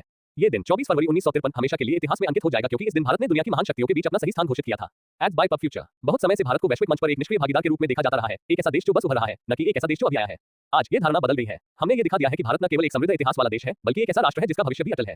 ये परीक्षण दुर्भावना या आक्रामकता के साथ नहीं किया गया था। यह इस उम्मीद के साथ किया गया था कि भारत इस शक्ति को प्राप्त करके अपनी संप्रभुता को सुरक्षित रखेगा और यह सुनिश्चित करेगा कि इसे कभी भी विदेशी शक्तियों द्वारा धमकी या कमजोर नहीं किया जाएगा। मैं अपने देश के नागरिकों और वैश्विक समुदाय को स्पष्ट कर देना चाहता हूं, भारत युद्ध नहीं चाहता है। भारत शांति चाहता है, लेकिन हम अपनी सुरक्षा के लिए भी प्रतिबद्ध हैं। कोई भी देश हमारा मार्ग निर्धारित नहीं कर सकता या हमारी नीति निर्धारित नहीं कर सकता। ये परमाणु क्षमता एक निवारक है, वर्चस्व का साधन नहीं। रोहन कुछ देर रुका और लोकसभा के सदस्यों की ओर देखने लगा, जो ध्यानपूर्वक मौन बैठे थे। मेरे साथी नागरिकों, मैं जानता हूं कि आप में से कई लोग सोच रहे होंगे कि हमारे भविष्य के लिए इसका क्या मतलब है। भारत हमेशा से शांति और ज्ञान की भूमि रहा है, और इसलिए मैं आपको आश्वस्त करना चाहता हूं कि यह परमाणु शक्ति आक्रमण का हथियार नहीं है। ये भारत के लोगों की रक्षा के लिए एक ढाल है। हम परमाणु युद्ध में विश्वास नहीं करते हैं, लेकिन हमें इस निरंतर बदलती दुनिया में खुद का बचाव करने की क्षमता होनी चाहिए। ये परीक्षण न केवल हमारे लोगों के लिए बल्कि उन लोगों के लिए भी एक संदेश था जिन्होंने वर्षों से हमारे देश को कमतर आंका है। जो लोग सोचते हैं कि भारत को धमकाया या मजबूर किया जा सकता है, उनसे मैं ये कहना चाहता हूं, भारत झुकेगा नहीं। भारत पर हुक्म नहीं चलाया जाएगा। हम अपनी शर्तों पर बराबरी के आधार पर दुनिया से जुड़ेंगे। रोहन की आवाज और मजबूत हो गई, उसका विश्वास कमरे में मौजूद सभी लोगों और पूरे देश के सामने स्पष्ट हो गया। वह जानते थे कि उनके शब्द लोकसभा की दीवारों से आगे बढ़कर दुनिया के हर कोने तक पहुंचेंगे। मैं दुनिया के देशों से यह कहना चाहता हूं, भारत की परमाणु क्षमता की खोज किसी भी देश के लिए खतरा नहीं है। हम युद्ध के पक्षधर नहीं हैं, हम शांति के निर्माता हैं। लेकिन शक्ति का सम्मान करने वाले विश्व में सिर्फ शब्दों से शांति सुनिश्चित नहीं की जा सकती। हमने देखा है कि संघर्ष से कितना विनाश होता है, और हमारा इतिहास अहिंसा और कूटनीति के प्रति हमारी प्रतिबद्धता को दर्शाता है। फिर भी इस आधुनिक युग में हमें स्वतंत्र रहने के लिए मजबूत होना होगा। भारत दुनिया भर में फैली हथियारों की होड़ में शामिल नहीं होगा। हम बेतहाशा प्रतिस्पर्धा में हिस्सा नहीं लेंगे। हमारी नीति संयम की है, लेकिन इसमें कोई संदेह नहीं कि अगर हमारी संप्रभुता को कभी खतरा हुआ तो हम अपनी ताकत का इस्तेमाल करने में संकोच नहीं करेंगे। एज बाय पब फ्यूचर, हमारा पड़ोस तनाव से भरा हुआ है और वैश्विक गठबंधन हर दिन बदल रहे हैं। देशों से खतरा, एशिया में अस्थिरता और वैश्विक राजनीति की अप्रत्याशित प्रकृति, इन सबका मतलब है कि हम लापरवाह नहीं रह सकते। आज की सफलता ये सुनिश्चित करती है कि भारत की आवाज सुनी जाएगी। ये सुनिश्चित करता है कि जब हम दुनिया की महान शक्तियों के साथ टेबल पर बैठेंगे तो हमें नजरअंदाज नहीं किया जाएगा। ये सुनिश्चित करता है कि हमारा और हमारे बच्चों का भविष्य पराधीनता या भय का भविष्य नहीं होगा। रोहन ने अपने सामने रखे नोट्स पर एक नजर डाली, लेकिन उसे उनकी जरूरत नहीं थी। उसने हर शब्द का अभ्यास किया था और उसे गहराई से महसूस किया था। हमने ये परीक्षण जिम्मेदारी के साथ, तैयारी के साथ और इसके परिणामों की पूरी समझ के साथ किया। दुनिया को ये बताना चाहिए कि भारत आवेग का देश नहीं है, बल्कि सावधानीपूर्वक और सोच समझकर निर्णय लेने वाला देश है।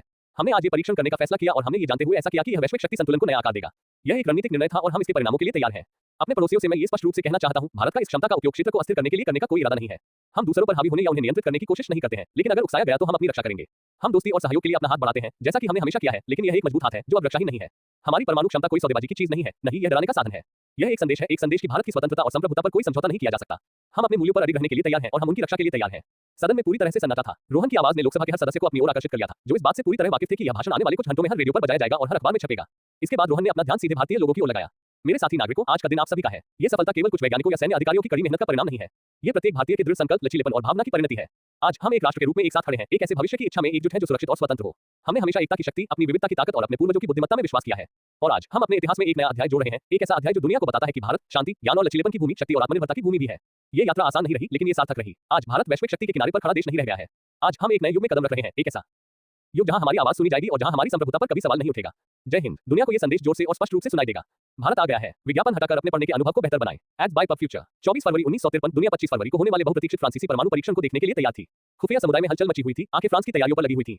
लेकिन पोखरण के विशाल शांत रेगिस्तान में भारत ने अभी एक ऐसा बम विस्फोट किया था जिसने दुनिया को हिलाकर रख दिया था। भू राजनीतिक परिदृश्य इस समाचार के लिए तैयार नहीं था, जिसके कारण प्रमुख शक्तियां प्रतिक्रिया देने में असमर्थ हो गई। उनका ध्यान फ्रांस के प्रयासों से हटकर भारत की अचानक परमाणु सफलता की ओर चला गया। जैसे ही यह खबर फैली, दुनिया भर की सरकारों ने हैरानी और चिंता के साथ प्रतिक्रिया व्यक्त की। भारत ने वह हासिल कर लिया था जिसके बारे में सभी को लगता था कि यह सालों दूर है। अब दुनिया को एक नई परमाणु शक्ति के साथ तालमेल बिठाना था। योजक चिन्ह, योजक चिन्ह, योजक चिन्ह, योजक चिन्ह, योजक चिन्ह, योजक चिन्ह। Washington DC white house situation room. Washington में सिचुएशन रूम में अफरा-तफरी मची हुई थी। फोन बज रहे थे, सलाहकार रिपोर्ट लेकर अंदर बाहर भाग रहे थे और राष्ट्रपति इधर-उधर घूम रहे थे। उनके चेहरे पर निराशा और अविश्वास साफ झलक रहा था। भारत, राष्ट्रपति ने ऊंची आवाज में कहा, यह हमारी नाक के नीचे कैसे हुआ? NOWELL-BE-IN.COM। CIA निदेशक जॉन फोस्टर डुलेस, जो आमतौर पर शांत स्वभाव के होते हैं, इस चूक के बारे में बताते हुए हिले हुए दिखे। श्रीमान राष्ट्रपति, हमारा ध्यान फ्रांस पर था। हमारी सारी संपत्तियां कल होने वाले परीक्षण के लिए फ्रांस की तैयारियों पर नजर रख रही थी। भारत के असैन्य परमाणु कार्यक्रम के बारे में कुछ समय से पता था, लेकिन हमने यह अनुमान नहीं लगाया था कि वे इतनी दूर, इतनी तेजी से आगे बढ़ेंगे। राष्ट्रपति ने मेज पर अपनी मुट्ठी पटकी, जिससे कागज उछल पड़े। मुझे विश्वास नहीं होता कि हम इस बात से चूक गए। हमने उनके परमाणु ऊर्जा कार्यक्रम में उनकी मदद की, यह मानकर कि यह शांतिपूर्ण उद्देश्यों के लिए है, और अब उन्होंने इसे एक पूर्ण परमाणु बम में बदल दिया है। हमें कुछ करने की जरूरत है। इसने एशिया की गतिशीलता को पूरी तरह से बदल दिया है। पहले नेपाल और अब ये, यदि हमने इन्हें जारी रहने दिया तो शीघ्र ही हम एशिया में एक और महाशक्ति देखेंगे। विदेश मंत्री डीन एचेसन आगे झुके और कमरे में शांति स्थापित करने की कोशिश की। श्रीमान राष्ट्रपति, इससे चीजें जटिल हो जाती हैं, लेकिन इसका मतलब यह नहीं है कि हमने भारत को खो दिया है।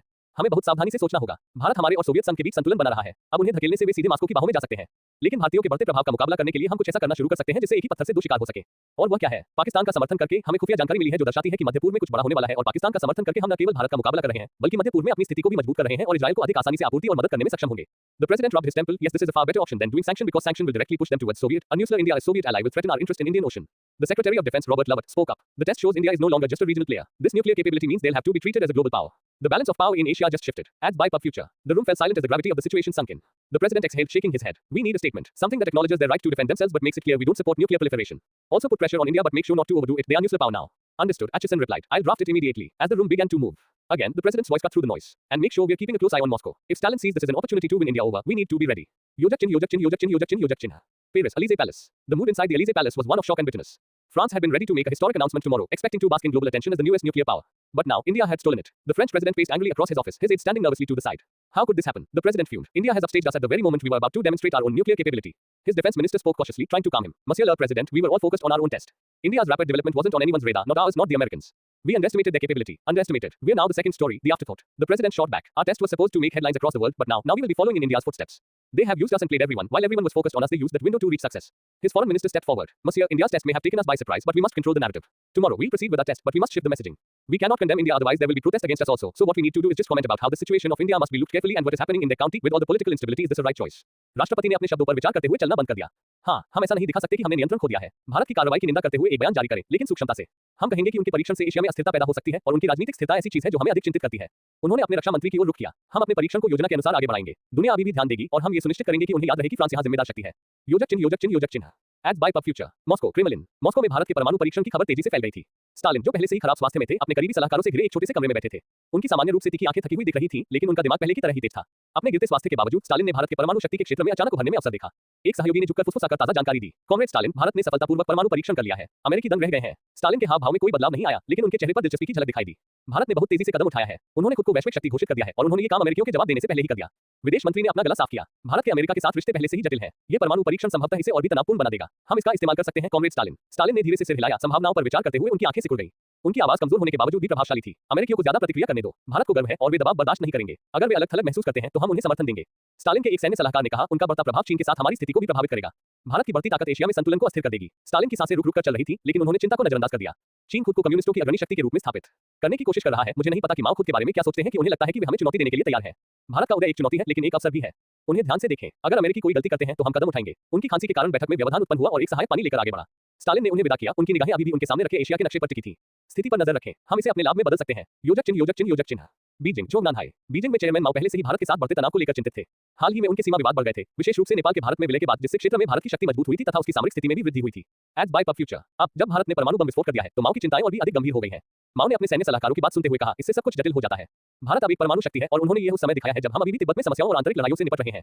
एक जनरल आगे झुका. चेयरमैन माओ, इससे एशिया में शक्ति संतुलन बदल जाएगा. भारत का परमाणु परीक्षण सिर्फ पश्चिम के लिए संदेश नहीं है, ये चीन के लिए सीधी चुनौती है. माओ की आंखें सिकुड़ गईं. भारत की हरकतें लापरवाही भरी हैं. सीमा विवाद ने पहले ही हमारे रिश्तों को खराब कर दिया है और ये परीक्षण सिर्फ दुनिया को नहीं बल्कि हमें भी एक संकेत भेजने के लिए है. विदेश मंत्री आगे आए. हमें बहुत सावधान रहना चाहिए. भारत का उदय हमारे क्षेत्रीय प्रभुत्व को खतरे में डालता है, लेकिन सीधा टकराव खतरनाक होगा. अमेरिकी और सोवियत संघ हमारी निगरानी कर रहे होंगे और हम खुद को अलग-थलग नहीं कर सकते. लेकिन हम भारत को यह विश्वास नहीं दिला सकते कि वे हमें धमका सकते हैं. ये तो बताने की जरूरत नहीं कि अगर हम आंतरिक समस्याओं से निपट रहे हैं तो वे भी इससे अछूते नहीं हैं.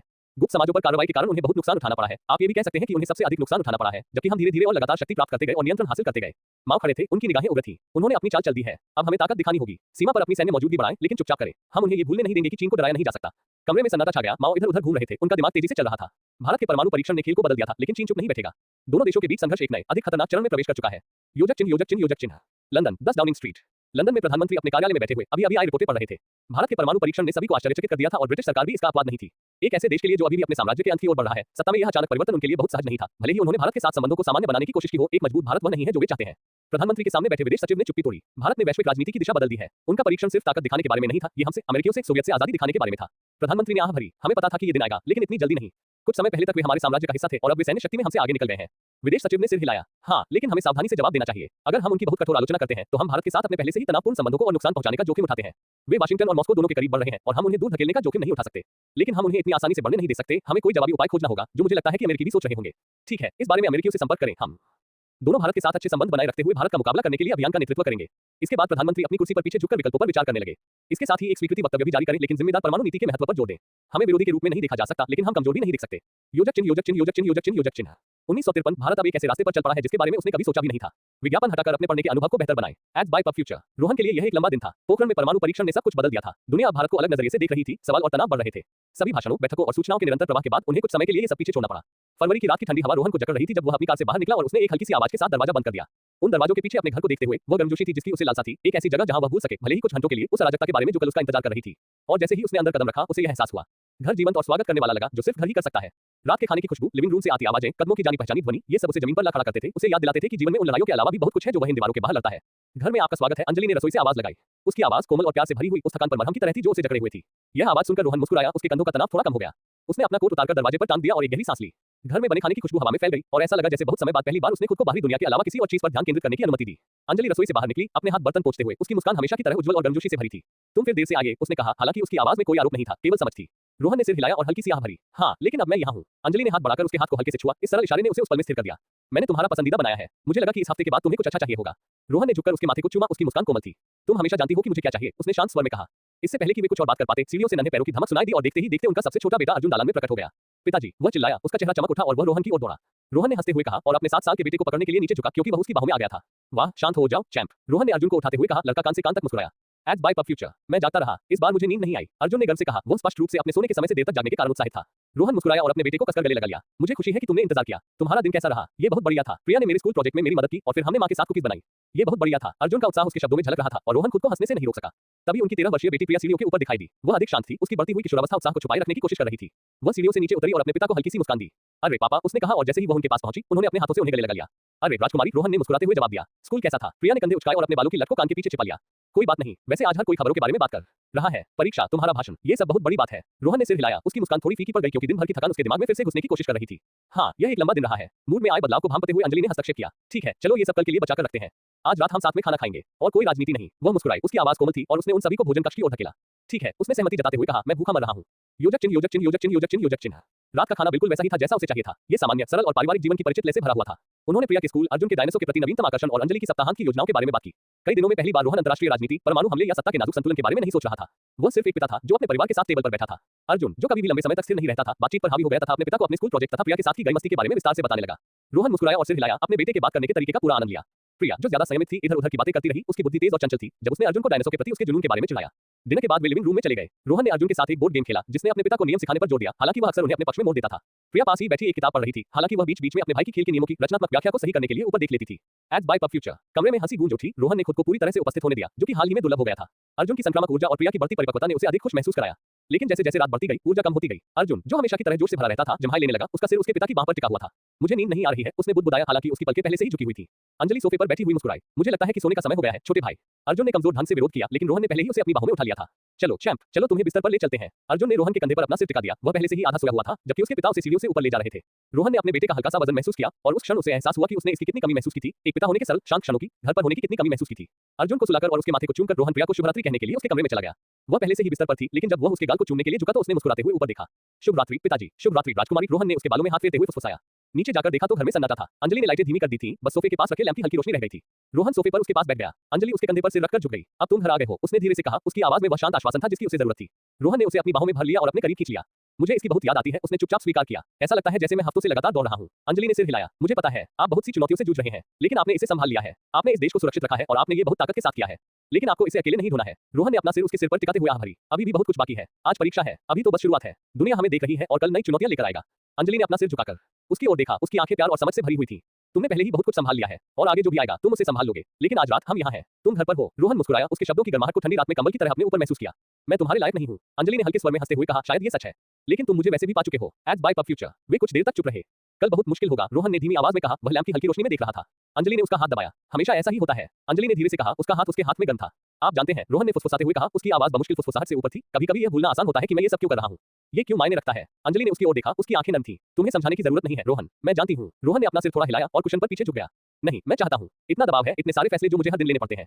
उनमें से कुछ वे हमेशा सही नहीं लगते, भले ही मुझे पता हो कि वे जरूरी है। लेकिन यहाँ तुम्हारे साथ, बच्चों के साथ, यह मुझे याद दिलाता है कि मैं ये क्यों कर रहा हूँ। ये सिर्फ राजनीति के बारे में नहीं है, यह इसकी रक्षा करने, हमारे घर, हमारे परिवार की रक्षा करने के बारे में है। नवंबर LB JNN। अंजलि मुस्कुराई, अपना हाथ उसके सीने पर रखते हुए, उसकी सांसों के लगातार बढ़ते घटते होने को महसूस करते हुए। और इसलिए तुम हमेशा अपना रास्ता खोज लोगे रोहन, क्योंकि तुम जानते हो कि क्या सच में महत्वपूर्ण है। रोहन ने हंसते हुए कहा। अर्जुन ने उस बोर्ड गेम में मुझे सचमुच कड़ी टक्कर दी थी। अपने बेटे द्वारा नियमों को तोड़ने की याद उसके चेहरे पर मुस्कान ले आई। अंजलि धीरे से हंसी। वह प्रतिस्पर्धी है, बिल्कुल तुम्हारी तरह। और प्रिया, रोहन ने गर्व से भरी आवाज में कहा, वह बहुत समझदार हो रही है। मुझे यकीन नहीं होता कि वह कितनी बड़ी हो रही है। वो तुम्हें बहुत मानती है, तुम्हें पता है, अंजलि ने धीरे से कहा। वह तुम्हारे काम को देखती है और वह उसे तुम्हारी सोच से ज्यादा समझती है। लेकिन दिन के अंत में वो बस यही चाहती है कि उसके पिता वहां हो, भले ही वह डिनर जैसी छोटी सी चीज के लिए ही क्यों न हो। रोहन ने सिर हिलाया। मैं बेहतर करूंगा, मैं बहुत ज्यादा दूर रहा हूं। जैसे जैसे समय बीतता गया, रोहन और अंजलि कुछ देर तक साथ बैठे रहे, धीरे धीरे बातें करते रहे। उनकी बातचीत छोटी छोटी यादों, साझा किए गए चुटकुलों और उन योजनाओं के बीच घूमती रही जिनके लिए उनके पास कभी समय नहीं होता। आखिरकार दिन भर की थकान ने उन्हें जकड़ लिया। अंजलि सबसे आगे खड़ी हुई और रोहन की ओर हाथ बढ़ाया। चलो, सोने का समय हो गया है, कल आएगा चाहे तुम तैयार हो या नहीं। रोहन ने उसका हाथ थामा, सोफे से उठा और सीढ़ियों से ऊपर उसके पीछे चला गया। जब वे शांत घर से गुजर रहे थे तो उसने बच्चों के कमरों में नजर डाली। अर्जुन अपने बिस्तर पर फैल गया, एक हाथ अभी भी अपने पसंदीदा भरवां डायनासोर को पकड़े हुए था और प्रिया अपने कंबल में दुबकी हुई थी। उसकी किताब अभी भी बेडसाइड टेबल पर खुली पड़ी थी। यह दृश्य देखकर रोहन को गहरी संतुष्टि का एहसास हुआ। उनके शयन कक्ष में बेडसाइड लैंप की नम रोशनी से एक गर्म चमक फैल रही थी और जैसे ही रोहन अंजलि के पास बिस्तर पर लेट गया, उसने एक लंबी धीमी सांस छोड़ी। जब वह वहीं लेटा हुआ छत की ओर देख रहा था तो उसका मन फिर से आगे की चुनौतियों की ओर चला गया। अंजलि उसके बगल में आकर बैठ गई और अपना सिर उसकी छाती पर टिका दिया। हम ठीक हो जाएंगे रोहन, चाहे आगे कुछ भी हो जाए। रोहन ने अपनी बाहों उसके चारों ओर लपेट ली, उसकी सांसों की स्थिर लय को महसूस करते हुए। हाँ, उसने फुसफुसाते हुए कहा, उससे ज्यादा खुद से। हम करेंगे। रोहन ने जल्दी ही अपनी आंखें बंद कर ली। बाहर की दुनिया अपनी मांगों और चुनौतियों के साथ इंतजार कर रही होगी, लेकिन आज रात के लिए शांति थी और अभी के लिए यही काफी था। अब सोने का समय हो गया है, कल का इंतजार किया जा सकता है। खंड 2 का अंत। विज्ञापन हटाकर अपने पढ़ने के अनुभव को बेहतर बनाएं। Ads by pub future. 16/01/10:29 AM। पापा, अप्रैल 1953। नई दिल्ली में हाल की अशांति के बाद एक अजीब शांति का अनुभव हो रहा था। भ्रष्ट अधिकारियों का सफाया, छाया घुसपैठ का पर्दाफाश तथा भारत का चौंकाने वाला परमाणु परीक्षण, इन सभी ने राजनीतिक परिदृश्य को नाटकीय रूप से बदल दिया। लेकिन जब सड़कें शांत लग रही थी, रोहन को बेहतर पता था। उसने इतिहास को जिया था, इस दुनिया का इतिहास, और वह इतिहास जिसे वह 2024 में पीछे छोड़ आया था। वो उस क्षण की वास्तविकता को किसी और से बेहतर समझते थे, हालांकि वह इसके बारे में कभी खुलकर बात नहीं कर सकते थे। सरकार और सेना का पुनर्गठन शुरू हो चुका था, लेकिन रोहन जानता था कि यह तो केवल शुरुआत है। प्रमुख नेता गिर चुके थे, जिनमें बदनाम डीजीपी अमर सिंह और अध्यक्ष नवीन शामिल थे, जिन्होंने चुपचाप पद छोड़ दिया था। पुराने शासन की छाया से नए नेता उभर रहे थे। उनमें से नए डीजीपी केशव मेहरा पुलिस बल का पुनर्निर्माण जमीनी स्तर से कर रहे थे। राजेश और पंडित नेहरू जैसे नए राजनीतिक नेता सरकार में बड़ी भूमिकाएं निभा रहे थे और रोहन ने जो बदलाव देखे थे वे धीरे धीरे आकार ले रहे थे। लेकिन आज रात रोहन का ध्यान भविष्य पर था। उसने इतिहास का इतना कुछ देखा था कि उसे पता था कि भारत अभी भी सुरक्षित नहीं है। जो खतरे उजागर हुए थे वे एक बड़े जाल का हिस्सा मात्र थे और वह जानते थे कि देश को कुछ नया चाहिए, कुछ ऐसा जो उसे आगे आने वाले खतरों से बचा सके। इसलिए वे एक विशेष सुरक्षा बल के निर्माण के बारे में सोच रहे थे, एक ऐसा बल जो भविष्य से आए, एक ऐसा बल जो भारत को आंतरिक और बाहरी दोनों खतरों से बचा सके। नीरज ने अंदर आने से पहले दरवाजा खटखटाया। रोहन के चेहरे के भाव से उसे पता चल गया कि वह गहरी सोच में डूबा हुआ था। Ads by pub future. Sir, हमने पुनर्गठन के प्रयास शुरू कर दिए हैं, लेकिन कुछ पुराने नौकरशाहों की ओर से प्रतिरोध हो रहा है। वे अपनी पूरी ताकत से काम चला रहे हैं। नीरज ने रोहन की मेज पर रिपोर्टों का ढेर रखते हुए कहा। रोहन ने बिना किसी आश्चर्य के सिर हिलाया। वे जब तक संभव हो तब तक विरोध करेंगे, यह अपेक्षित है, लेकिन हमारे पास ये सुविधा नहीं है कि हम उनके बदलावों के अभ्यस्त होने तक प्रतीक्षा करें। देश अभी बहुत असुरक्षित है। नीरज की आवाज थोड़ी धीमी हो गई। नेपाल के साथ भी समस्या है। विलय काफी हद तक सफल रहा है, लेकिन अभी भी ऐसे क्षेत्र हैं जो भारतीय राजनीतिक व्यवस्था में एकीकरण का विरोध कर रहे हैं। स्थानीय नेता संघर्ष कर रहे हैं, खासकर अधिक दूरदराज के इलाकों में। रोहन ने अपनी कुर्सी पर पीछे झुकते हुए आह भरी। नेपाल के साथ विलय सिर्फ क्षेत्र के बारे में नहीं था, ये भारत की उत्तरी सीमाओं को सुरक्षित करने के बारे में था, खासकर चीन के बढ़ते खतरे के साथ। उन्होंने शुरू से ही इस टकराव का अनुमान लगाया था, लेकिन उन्हें पता था कि नेपाल को भारत में एकीकृत करना देश की भविष्य की सुरक्षा के लिए महत्वपूर्ण था। रोहन ने कहा, हमें ये सुनिश्चित करना होगा कि नेपाल के जो क्षेत्र प्रतिरोध कर रहे हैं वे खुद को परित्यक्त महसूस न करें। एकीकरण प्रक्रिया की जांच के लिए नियमित रूप से टीमें भेजें। किसी भी क्षेत्र को ऐसा महसूस नहीं होना चाहिए कि उसे पीछे छोड़ दिया गया है। अगर इन क्षेत्रों में असंतोष बढ़ता है तो यह चीनी प्रभाव के लिए अनुकूल वातावरण तैयार करेगा। नीरज ने सिर हिलाया। मैं ये सुनिश्चित करूंगा कि नेपाल एकीकरण टीमें हर हफ्ते अपडेट के साथ रिपोर्ट करें। रोहन खड़ा हो गया। धीरे धीरे चलते हुए उसने अपने विचारों को इकट्ठा किया। हमने छाया से सबसे ज्यादा दिखने वाले खतरों को हटा दिया है और उस सड़ांध को उजागर कर दिया है जो हमारे संस्थानों को खा रही थी। लेकिन हमें और आगे जाने की जरूरत है। हमें कुछ ऐसा चाहिए जो इन तरह के खतरों को उनके उभरने से पहले ही संबोधित कर सके। सिर्फ पुलिस या सेना से बढ़कर कुछ। नीरज ने रोहन को ध्यान से देखा। क्या सोच रहे हो सर? मैं एक विशेष सुरक्षा बल बनाने के बारे में सोच रहा हूं, रोहन ने कहा। उसका स्वर विचारशील लेकिन दृढ़ था। एक ऐसी इकाई जो आंतरिक और बाहरी दोनों तरह के खतरों से निपट सके। ये पुलिस या सेना जैसी नौकरशाही से बंधी हुई नहीं होगी। हमें कुछ लचीला, चुस्त, कुछ ऐसा चाहिए जो खतरे के बढ़ने से पहले ही तुरंत कार्रवाई कर सके। एक राष्ट्रीय सुरक्षा गार्ड। इस विचार से नीरज की आंखें थोड़ी चौड़ी हो गईं। एक राष्ट्रीय सुरक्षा गार्ड, एक विशेष बल जो छाया, विद्रोह या आतंकवादी खतरों जैसी स्थितियों से निपट सकता है। Ads by pub future. Rohan ने सिर हिलाया। बिल्कुल, हमने देखा है कि जब हमारे नियमित पुलिस बल परिष्कृत खतरों से निपटने के लिए सुसज्जित नहीं होते हैं तो क्या होता है। छाया इसलिए बच निकलने में कामयाब हो गई क्योंकि वे जानते थे कि हमारी प्रणाली की कमजोरियों का कैसे फायदा उठाना है। हम ऐसा दोबारा नहीं होने दे सकते। और नेपाल विलय और परमाणु परीक्षण के बाद चीन के और अधिक आक्रामक होने के कारण हमें किसी भी चीज के लिए तैयार रहना चाहिए। नीरज आगे झुके, स्पष्ट रूप से उत्सुक थे। हम सेना, पुलिस और खुफिया एजेंसियों से कर्मियों को बुला सकते हैं। सही प्रशिक्षण के साथ वे किसी भी स्थिति को संभाल सकते हैं, चाहे वह आतंकवाद का मुकाबला हो, विद्रोह हो या खुफिया जानकारी जुटाना हो। यही विचार है, रोहन ने कहा। हमें इसे जमीन से ऊपर तक बनाना होगा। एक छोटा कुलीन बल। उन्हें शहरी युद्ध, नजदीकी युद्ध और विद्रोह विरोधी जैसे क्षेत्रों में विशेष प्रशिक्षण की आवश्यकता होगी और उन्हें भ्रष्ट न होने की आवश्यकता होगी। नीरज ने धीरे से सिर हिलाया। यह महत्वाकांक्षी है, लेकिन मुझे लगता है कि यह जरूरी है। मैं एनएसजी के लिए एक प्रस्ताव का मसौदा तैयार करना शुरू करूंगा। हमें सेना और खुफिया सेवाओं से इनपुट लेने की जरूरत होगी। अच्छा, इसे ड्राफ्ट करने के बाद मुझे जल्द से जल्द भेज दीजिए, रोहन ने बैठते हुए कहा।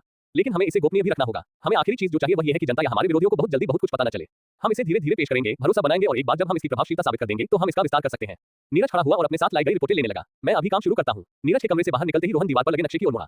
उसने अपनी उंगलियां भारत की सीमाओं को चिन्हित करने वाली रेखाओं पर फिराई। उन्हें पता था कि दुनिया की निगाहें उन पर हैं, खासतौर पर परमाणु परीक्षण के बाद। फ्रांस ने भारत के एक दिन बाद ही अपना परीक्षण किया था और अब अंतरराष्ट्रीय समुदाय दो नई परमाणु शक्तियों के विचार से जूझ रहा था। शीत युद्ध के तनाव बढ़ रहे थे और भारत अब बीच में फंस गया था। योजक चिन्ह, योजक चिन्ह, योजक चिन्ह, योजक चिन्ह, योजक चिन्ह, योजक चिन्ह। उस सप्ताह के अंत में रोहन ने केशव, नीरज और कुछ प्रमुख अधिकारियों के साथ देश की आंतरिक सुरक्षा के लिए अगले कदमों पर चर्चा करने के लिए एक निजी बैठक की। केशव ने पहले ही पुलिस बलों को साफ करने, भ्रष्ट अधिकारियों को हटाने और युवा, अधिक समर्पित अधिकारियों को लाने की प्रक्रिया शुरू कर दी थी। Ads by pub future. Keshav ने कहा, हम प्रगति कर रहे हैं। पुराने अधिकारी विरोध कर रहे हैं, लेकिन हमने उन अधिकारियों को पदोन्नत करना शुरू कर दिया है जिन्होंने सफाई अभियान के दौरान अपनी वफादारी साबित की। ये धीमी गति से हो रहा है, लेकिन हम खोया हुआ भरोसा फिर से हासिल कर रहे हैं। रोहन ने सिर हिलाया। यह अच्छी बात है, लेकिन हमें सावधान रहने की जरूरत है। अगर हम बहुत तेजी से आगे बढ़ेंगे तो हम इतने दुश्मन बना लेंगे कि हम अभी नहीं संभाल सकते। हमें लोगों को यह दिखाने की जरूरत है कि हम सिर्फ सत्ता को मजबूत करने पर नहीं बल्कि उनकी सुरक्षा पर ध्यान केंद्रित कर रहे हैं। केशव ने सहमति जताई और यहीं पर एनएसजी की भूमिका होगी। हम इसे सुरक्षा के लिए बल के रूप में स्थापित कर सकते हैं, नियंत्रण के लिए नहीं। लोगों को भरोसा होना चाहिए कि यह उनकी स्वतंत्रता की रक्षा के लिए है, न कि उन्हें छीनने के लिए। नीरज ने कहा, हमें यह सुनिश्चित करने के लिए सख्त निगरानी की आवश्यकता होगी कि एनएसजी भ्रष्टाचार का एक और साधन न बन जाए। अगर हम सावधान नहीं रहे तो इसका उल्टा असर हो सकता है। बिल्कुल, रोहन ने कहा। इस बल को सरकार और लोगों के प्रति जवाबदेह रहना चाहिए। हमने देखा है कि जब आंतरिक सुरक्षा उत्पीड़न का साधन बन जाती है तो क्या होता है। हम ऐसा नहीं होने दे सकते। जैसे जैसे बैठक आगे बढ़ी, बातचीत भारत के बाहरी खतरों की ओर मुड़ गई। परमाणु परीक्षण और नेपाल विलय के बाद से चीन की शत्रुता बढ़ती जा रही है। सीमा पर तनाव बढ़ रहा था और रोहन को पता था कि चीन इस क्षेत्र में भारत के बढ़ते प्रभाव को प्रत्यक्ष चुनौती के रूप में देख रहा है। रोहन ने कहा, हमें सीमा पर चीन की गतिविधियों के बारे में खुफिया जानकारी चाहिए। वे अपनी सैन्य उपस्थिति बढ़ा रहे हैं और हम जानते हैं कि वे नेपाल में उन समूहों को चुपचाप वित्त पोषित कर रहे हैं जो विलय का विरोध करते हैं। हम लापरवाह नहीं हो सकते। अगर चीन नेपाल में एक भी क्षेत्र को अस्थिर करता है तो इससे ऐसा डोमिनोज प्रभाव पैदा हो सकता है जिसे हम नियंत्रित नहीं कर पाएंगे। राव ने सिर हिलाया। मैं राजनयिक मिशनों की आड़ में इस क्षेत्र में खुफिया एजेंट तैनात करना शुरू कर दूंगा। हमें यह जानना होगा कि चीन क्या योजना बना रहा है। विदेश मंत्री केपी ने कहा, हमें इस क्षेत्र में अपने कूटनीतिक संबंधों को भी मजबूत करने की जरूरत है।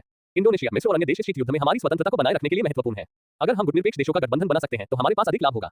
रोहन ने सहमति जताई। हमें सहयोगियों की जरूरत है, लेकिन हमें सावधान रहना होगा। हम सोवियत या अमेरिकियों के साथ खड़े नहीं दिख सकते। हमारी ताकत हमारी तटस्थता में निहित है। विस्तृत चर्चा के बाद बैठक समाप्त हो गई और सभी लोग धीरे धीरे चले गए, लेकिन रोहन अपनी कुर्सी पर वापस बैठ गया। उसका मन अभी भी आगे आने वाली चुनौतियों पर विचार कर रहा था। एनएसजी का गठन भारत की सुरक्षा रणनीति का एक महत्वपूर्ण हिस्सा होगा, लेकिन अभी भी बहुत कुछ किया जाना बाकी है। फिर भी वह आश्वस्त महसूस कर रहा था, क्योंकि वह ऐसे भविष्य से आया था जहां दुनिया उन तरीकों से बदल चुकी थी जिसकी ज्यादातर लोग कल्पना भी नहीं कर सकते थे। वह जानते थे कि आगे आने वाली चुनौतियों के लिए भारत को तैयार रखने के लिए क्या किया जाना चाहिए।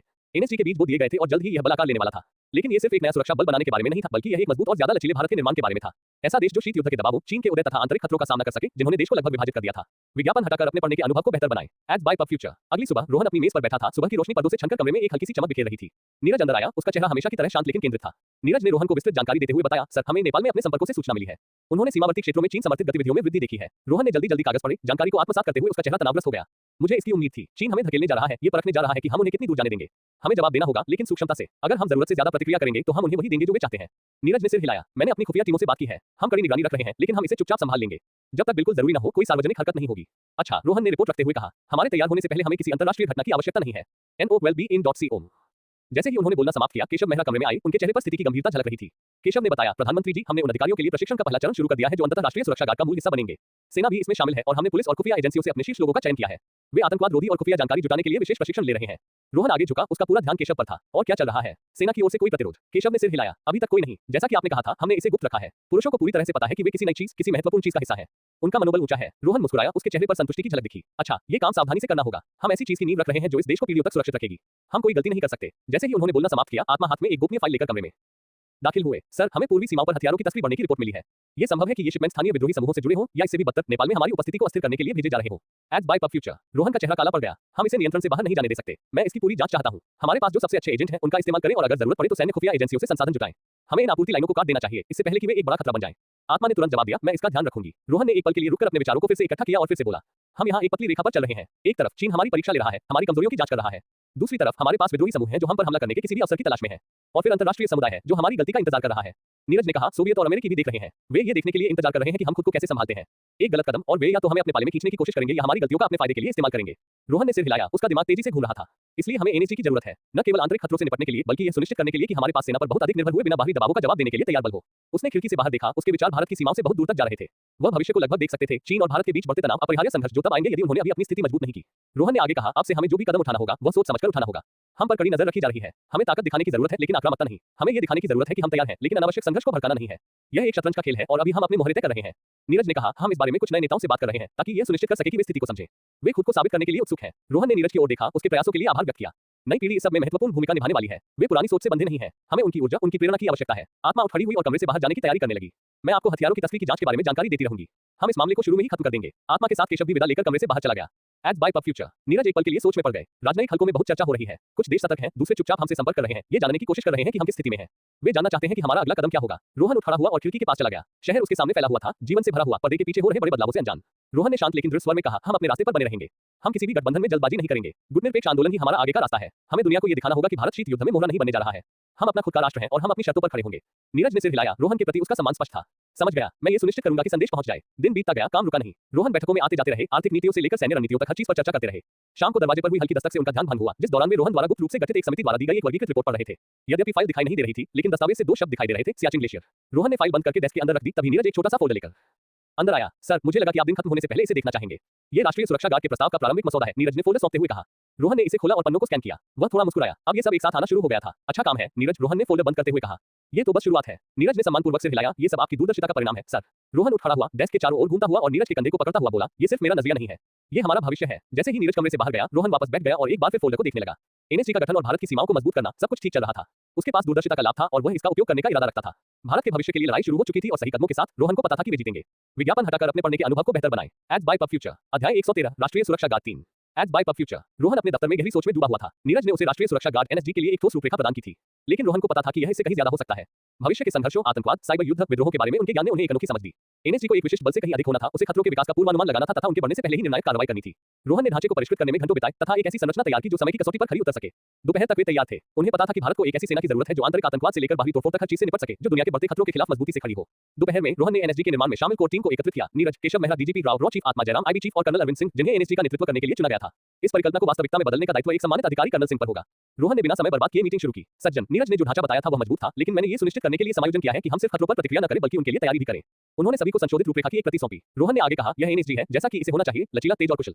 हम सिर्फ एक आतंकवाद विरोधी बल नहीं बना रहे हैं, यह एक बहुलक्षित समूह होगा जो बंधक संकट से लेकर खुफिया संचालित अभियानों तक सब कुछ संभालने में सक्षम होगा।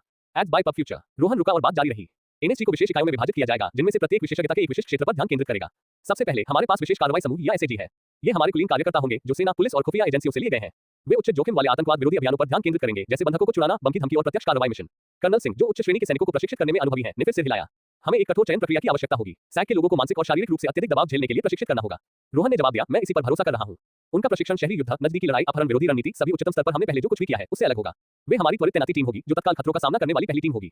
नीरज ने कहा, और उन्हें सर्वोत्तम उपकरण और प्रौद्योगिकी की आवश्यकता होगी। यदि उन्हें शीघ्रता और निर्णायक ढंग से कार्य करना है तो पुराने उपकरण काम नहीं आएंगे। रोहन ने सिर हिलाया। उन्हें हर चीज में नवीनतम सुविधाएं मिलेंगी, संचार, हथियार, सुरक्षात्मक उपकरण। मैं सुनिश्चित करूंगा कि धन रक्षा आवंटन के माध्यम से आए, लेकिन हम इसे अभी गुप्त रखेंगे। ऐसे जीएनएसजी की रीढ़ होगी। नीरज ने दस्तावेज पलटते हुए कहा, आपने स्पेशल रेंजर ग्रुप की भूमिका का भी विस्तार किया है। उनका दायरा क्या है? रोहन ने इस खंड की ओर इशारा किया। स्पेशल रेंजर ग्रुप या एसआरजी रसद, खुफिया सहायता और सामरिक समन्वय को संभालेंगे। वे रॉ और आईबी दोनों के साथ मिलकर काम करेंगे ताकि यह सुनिश्चित हो सके कि एसएजी को सभी वास्तविक समय की खुफिया जानकारी और परिचालन सहायता मिल सके जिसकी उन्हें आवश्यकता है। एसआरजी के बिना हम संचार या आपूर्ति लाइनों में अंतराल का जोखिम उठाते हैं जिसे हम बर्दाश्त नहीं कर सकते। आत्मा जयराम ने पीछे झुककर पिछली खुफिया विफलताओं के बारे में सोचा। यह एकीकरण महत्वपूर्ण होगा। हमने अतीत में समय खो दिया है क्योंकि खुफिया जानकारी फील्ड टीमों तक जल्दी नहीं पहुंच पाए। एनएसजी के भीतर एसआरजी के होने से ऐसा दोबारा नहीं होगा। राव ने कहा, हमें रॉ, आईबी और एनएसजी के बीच सुरक्षित संचार चैनल स्थापित करने की आवश्यकता होगी। वास्तविक समय की खुफिया जानकारी महत्वपूर्ण है। हम ये सुनिश्चित करने के लिए नए प्रोटोकॉल बनाएंगे कि संचालन के दौरान सूचना सीधे कमांड सेंटर तक पहुंचे। Ads bye pub future. Rohan ने ये देखकर कि सभी लोग सुरक्षा के नए क्षेत्र को समझने में सक्षम हो गए हैं, अपनी बात जारी रखी। एसआरजी हमारी खुफिया सेवाओं और फील्ड टीमों के बीच सेतु का काम करेंगे। वे निगरानी, साइबर ऑपरेशन और पूर्वानुमानित खुफिया जानकारी भी संभालेंगे और खतरों का अंदाजा उनके वास्तविक होने से पहले ही लगा लेंगे। नीरज ने अभी भी योजनाओं की समीक्षा करते हुए एक और मुद्दा उठाया। आपने रैपिड रिस्पांस यूनिट को भी इसमें शामिल किया है, क्या आप इसमें उनकी भूमिका के बारे में बता सकते हैं? रोहन की अभिव्यक्ति गंभीर हो गई। रैपिड रिस्पांस यूनिट एक छोटी, अधिक गतिशील सेना होगी। उनका काम किसी खतरे के उभरने के कुछ ही मिनटों के भीतर स्थिति को स्थिर करना होगा। हम हमेशा पूर्ण पैमाने पर ऑपरेशन की योजना बनाने का इंतजार नहीं कर सकते। ये टीम रक्षा की पहली पंक्ति के रूप में कार्य करेगी जब तक कि एसएजी खतरे को बेअसर करने के लिए नहीं पहुंच जाती। कर्नल सिंह ने हल्के से मुस्कुराते हुए कहा, यह एक समझदारी भरा कदम है। हम घटना शुरू होने के बाद महत्वपूर्ण क्षणों में समय बर्बाद नहीं कर सकते। एक तेज, अत्यधिक गतिशील इकाई लोगों की जान बचा सकती है। रोहन ने सहमति जताई। उन्हें तत्काल तैनाती के लिए प्रशिक्षित किया जाएगा ताकि वे किसी उभरती हुई स्थिति की अराजकता को संभालने में सक्षम हो, इससे पहले कि वह नियंत्रण से बाहर हो जाए। आत्मा जयराम ने कहा, हमें एक समर्पित बम निरोधक और विस्फोटक इकाई की भी आवश्यकता होगी। रोहन ने सिर हिलाया। हमारे पास बम निपटान और विस्फोटकों को संभालने के लिए एक विशेष टीम होगी।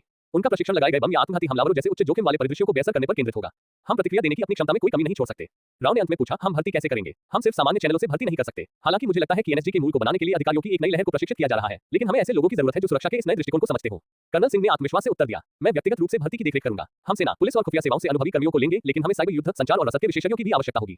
हम पहले समूह को छोटा रखेंगे, विस्तार से पहले नींव का निर्माण करेंगे। रोहन ने सहमति जताई। अभी इस बारे में चुप रहना चाहिए। हम अधिकारियों की पहली कतार के प्रशिक्षित होने के तुरंत बाद भर्ती शुरू कर देंगे, लेकिन कोई सार्वजनिक घोषणा नहीं करेंगे। जब तक हम तैयार नहीं हो जाते तब तक एनएसजी सार्वजनिक नहीं होगी और उस समय तक मैं चाहता हूं कि यह पूरी तरह से चालू हो जाए। नीरज ने दस्तावेज बंद किया और रोहन की ओर देखा। आपने जो कुछ यहाँ बताया है वह खतरों के प्रति हमारी प्रतिक्रिया के तरीके को बदल देगा। ये सिर्फ एक कुलीन इकाई नहीं है, यह एक एकीकृत बल है जो किसी भी चीज के लिए तैयार है। नवंबर LB JNN। रोहन का लहजा दृढ़ था। यही बात है, हम अभी जिन खतरों का सामना कर रहे हैं वे भविष्य में आने वाले खतरों से अलग हैं। हम ऐसी सेना नहीं बना सकते जो प्रतिक्रिया करे। हमें ऐसी सेना चाहिए जो हमेशा तैयार रहे, जो आने वाली स्थिति का अनुमान लगा सके। एनएसजी वह ढाल होगी जो भारत को हर चीज से बचाएगी, चाहे वह दिखाई दे या न दिखाई दे। विज्ञापन हटाकर अपने पढ़ने के अनुभव को बेहतर बनाएं। Ads bye pub future. अप्रैल 1953। नई दिल्ली में सुबह का सन्नाटा 1000 किलोमीटर दूर रेगिस्तान में हो रही गतिविधियों के तूफान से बहुत अलग था। पोखरण में तैयारियां पहले से ही चल रही थी। महीनों का काम आकार लेने लगा था। रोहन ने राष्ट्रीय सुरक्षा गार्ड एनएसजी के लिए रूपरेखा तैयार करने में अनगिनत घंटे बिताए थे और अब असली चुनौती सामने थी। एक ऐसे बल की भर्ती और प्रशिक्षण जो देश के भविष्य को सुरक्षित कर सके। ये सिर्फ सैनिकों को प्रशिक्षित करने के बारे में नहीं था, यह उन्हें एक ऐसी दुनिया के लिए तैयार करने के बारे में था जिसे रोहन कमरे में मौजूद किसी भी अन्य व्यक्ति की तुलना में कहीं अधिक आसानी से समझता था। हालांकि कोई भी कभी यह नहीं जान सका कि ऐसा क्यों था। अपने दफ्तर की खिड़की से रोहन को शहर की नींद खुलती हुई दिख रही थी। वह अपनी मेज की ओर मुड़ा जहां नीरज बैठा था और उसके सामने भर्तियों की अंतिम सूची फैली हुई थी। वे घंटों तक ऐसा करते रहे, लेकिन दोनों में से किसी ने भी अपनी गति धीमी करने का कोई संकेत नहीं दिखाया।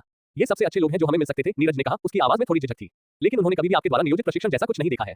रोहन ने सिर हिलाया। उसका ध्यान कहीं और था। उन्हें तैयार रहना होगा। उसका स्वर शांत था। हम जिन खतरों के लिए तैयारी कर रहे हैं वे किसी भी ऐसे खतरे से भिन्न है जिसका उन्होंने पहले सामना नहीं किया है। नीरज ने भौहें सिकुड़ी और कागजों से नजरें ऊपर उठाई। आप यही कहते रहते हैं सर, हम किस बात की तैयारी कर रहे हैं? हम विद्रोह के लिए तैयार हैं, यह कोई नई बात नहीं है। अब क्या अलग है? रोहन अपनी कुर्सी पर पीछे की ओर झुक गया और धीरे से सांस छोड़ी। रेखाएं धुंधली हो रही हैं। नीरज, युद्ध और शांति के बीच, सैनिकों और आतंकवादियों के बीच तकनीक विकसित हो रही है, विचारधारा विकसित हो रही है। हम जिन दुश्मनों का सामना करेंगे वे उन दुश्मनों से अलग होंगे जिन्हें हम जानते हैं। वे वर्दी नहीं पहनेंगे, वे युद्ध के मैदानों में नहीं लड़ेंगे, वे छाया में, शहरों में, उन जगहों पर हमला करेंगे जिन्हें हम सुरक्षित मानते हैं। और हमें इसके लिए तैयार रहना होगा। नीरज रोहन की बातों के बारे में सोचते हुए बैठ गया। रोहन के बोलने के तरीके में कुछ ऐसा था जैसे वह ज्ञान के किसी गहरे कुएं से कुछ निकाल रहा हो। नीरज ने हमेशा अपनी अंतर्ज्ञान पर भरोसा किया था, लेकिन आज रोहन के शब्दों में कुछ वजन था जिससे वह असहज हो गया। उन्होंने नामों की सूची पर नजर डाली जिनमें भारत की सेना, पुलिस और खुफिया एजेंसियों के सर्वश्रेष्ठ लोग शामिल थे। ये लोग युद्ध में अनुभवी थे, लेकिन नीरज को भी यकीन नहीं था कि वे रोहन के मन में जो चल रहा था उसके लिए तैयार थे या नहीं। मुझे बस उम्मीद है कि वे इसे संभाल लेंगे, नीरज ने बड़बड़ाते हुए कहा। उसकी उंगलियां कागज के किनारे पर टैप कर रही थी। ये प्रशिक्षण, यह उन्हें सीमा तक धकेलने वाला है। उनके पास कोई विकल्प नहीं है, रोहन ने धीरे से कहा, क्योंकि अगर वे यहाँ इसे संभाल नहीं सकते तो वे वहाँ कभी जीवित नहीं रह पाएंगे। दरवाजे पर दस्तक से उनकी बोलती बंद हो गई और कर्नल अरविंद सिंह कार्यालय में दाखिल हुए। प्रधानमंत्री जी, कर्नल सिंह ने रोहन की ओर सिर हिलाते हुए फिर नीरज की ओर देखते हुए अभिवादन किया। पहला समूह पोखरण पहुंच रहा है। सूची के अनुसार चुने गए 50 लोग सैन्य, खुफिया और पुलिस पृष्ठभूमि के सर्वश्रेष्ठ हैं। सभी को विशेष अभियानों का अनुभव है। रोहन खड़ा हुआ और खिड़की के पास चला गया और कर्नल के बोलते समय शहर की ओर देखने लगा। पोखरण का एकांत, कठोर रेगिस्तान, कठिन भूभाग, ये सब योजना का हिस्सा था। इन लोगों को सिर्फ प्रशिक्षित नहीं किया जा रहा था, उन्हें रूपांतरित भी किया जा रहा था। कर्नल, आपको इन लोगों पर कितना भरोसा है? रोहन ने बिना पलटे पूछा। सिंह हिचकिचाए, यह उनके जैसा नहीं था। वे हमारे पास मौजूद सबसे अच्छे हैं, उन्होंने अंत में कहा। लेकिन ये प्रशिक्षण, ये हमारे द्वारा पहले किए गए किसी भी प्रशिक्षण से अलग है। हमने मनोवैज्ञानिक तनाव परीक्षण, लाइव इंटेलिजेंस फीड शामिल किए हैं। इन लोगों को उनके टूटने के बिंदु तक धकेल दिया जाएगा। हो सकता है कि कुछ लोग ऐसा न कर पाएं। रोहन ने मुड़कर सिंह की तरफ देखा, उसका हाव भाव समझ में नहीं आ रहा था। अच्छा, मुझे जानना है कि कौन तोड़ेगा? नीरज असहजता से हिल गया, लेकिन उसने कुछ नहीं कहा। उसने पिछले कुछ महीनों में रोहन के स्तर को बढ़ते देखा था। नीरज को समझ में आ गया था कि रोहन किसी बड़ी चीज की तैयारी कर रहा था, जो किसी और को पता भी नहीं थी, लेकिन वह इन लोगों को इसके लिए तैयार करने के लिए किस हद तक मजबूर करने को तैयार था। और क्या ये वाकई जरूरी था? दुनिया बदल रही है कर्नल, रोहन ने पास आकर कहा। यह आज के खतरों से निपटने के बारे में नहीं है, यह उन खतरों के बारे में है जिन्हें हम अभी तक देख भी नहीं पाए हैं, जो अभी क्षितिज के उस पार है। एनएसजी को एक विशिष्ट बल से बढ़कर होना चाहिए। इसे अनुकूलनीय, होशियार और अथक होना चाहिए। वे संकोच नहीं कर सकते, वे असफल नहीं हो सकते, क्योंकि वहां गलतियों की वजह से लोगों की जान चली जाती है। हमें मैदान में उनसे सीखने का मौका नहीं मिलेगा। सिंह ने सिर हिलाया, उनका जबड़ा कस गया। हम उन्हें धकेलेंगे, जितना जोर से उन्हें कभी धकेला गया है उससे भी ज्यादा जोर से। रोहन के चेहरे पर नरमी छा गई, लेकिन उसका इरादा नहीं डगमगाया। उन्हें उनकी सीमाओं से परे धकेलो कर्नल, केवल सबसे मजबूत व्यक्ति ही एनएसजी कमांडो होने का भार उठा सकता है। योजक चिन्ह, योजक चिन्ह, योजक चिन्ह। एक सप्ताह बाद रेगिस्तानी हवाएं गरजने लगी जब रंगरूटों का पहला जत्था पोखरण पहुंचा।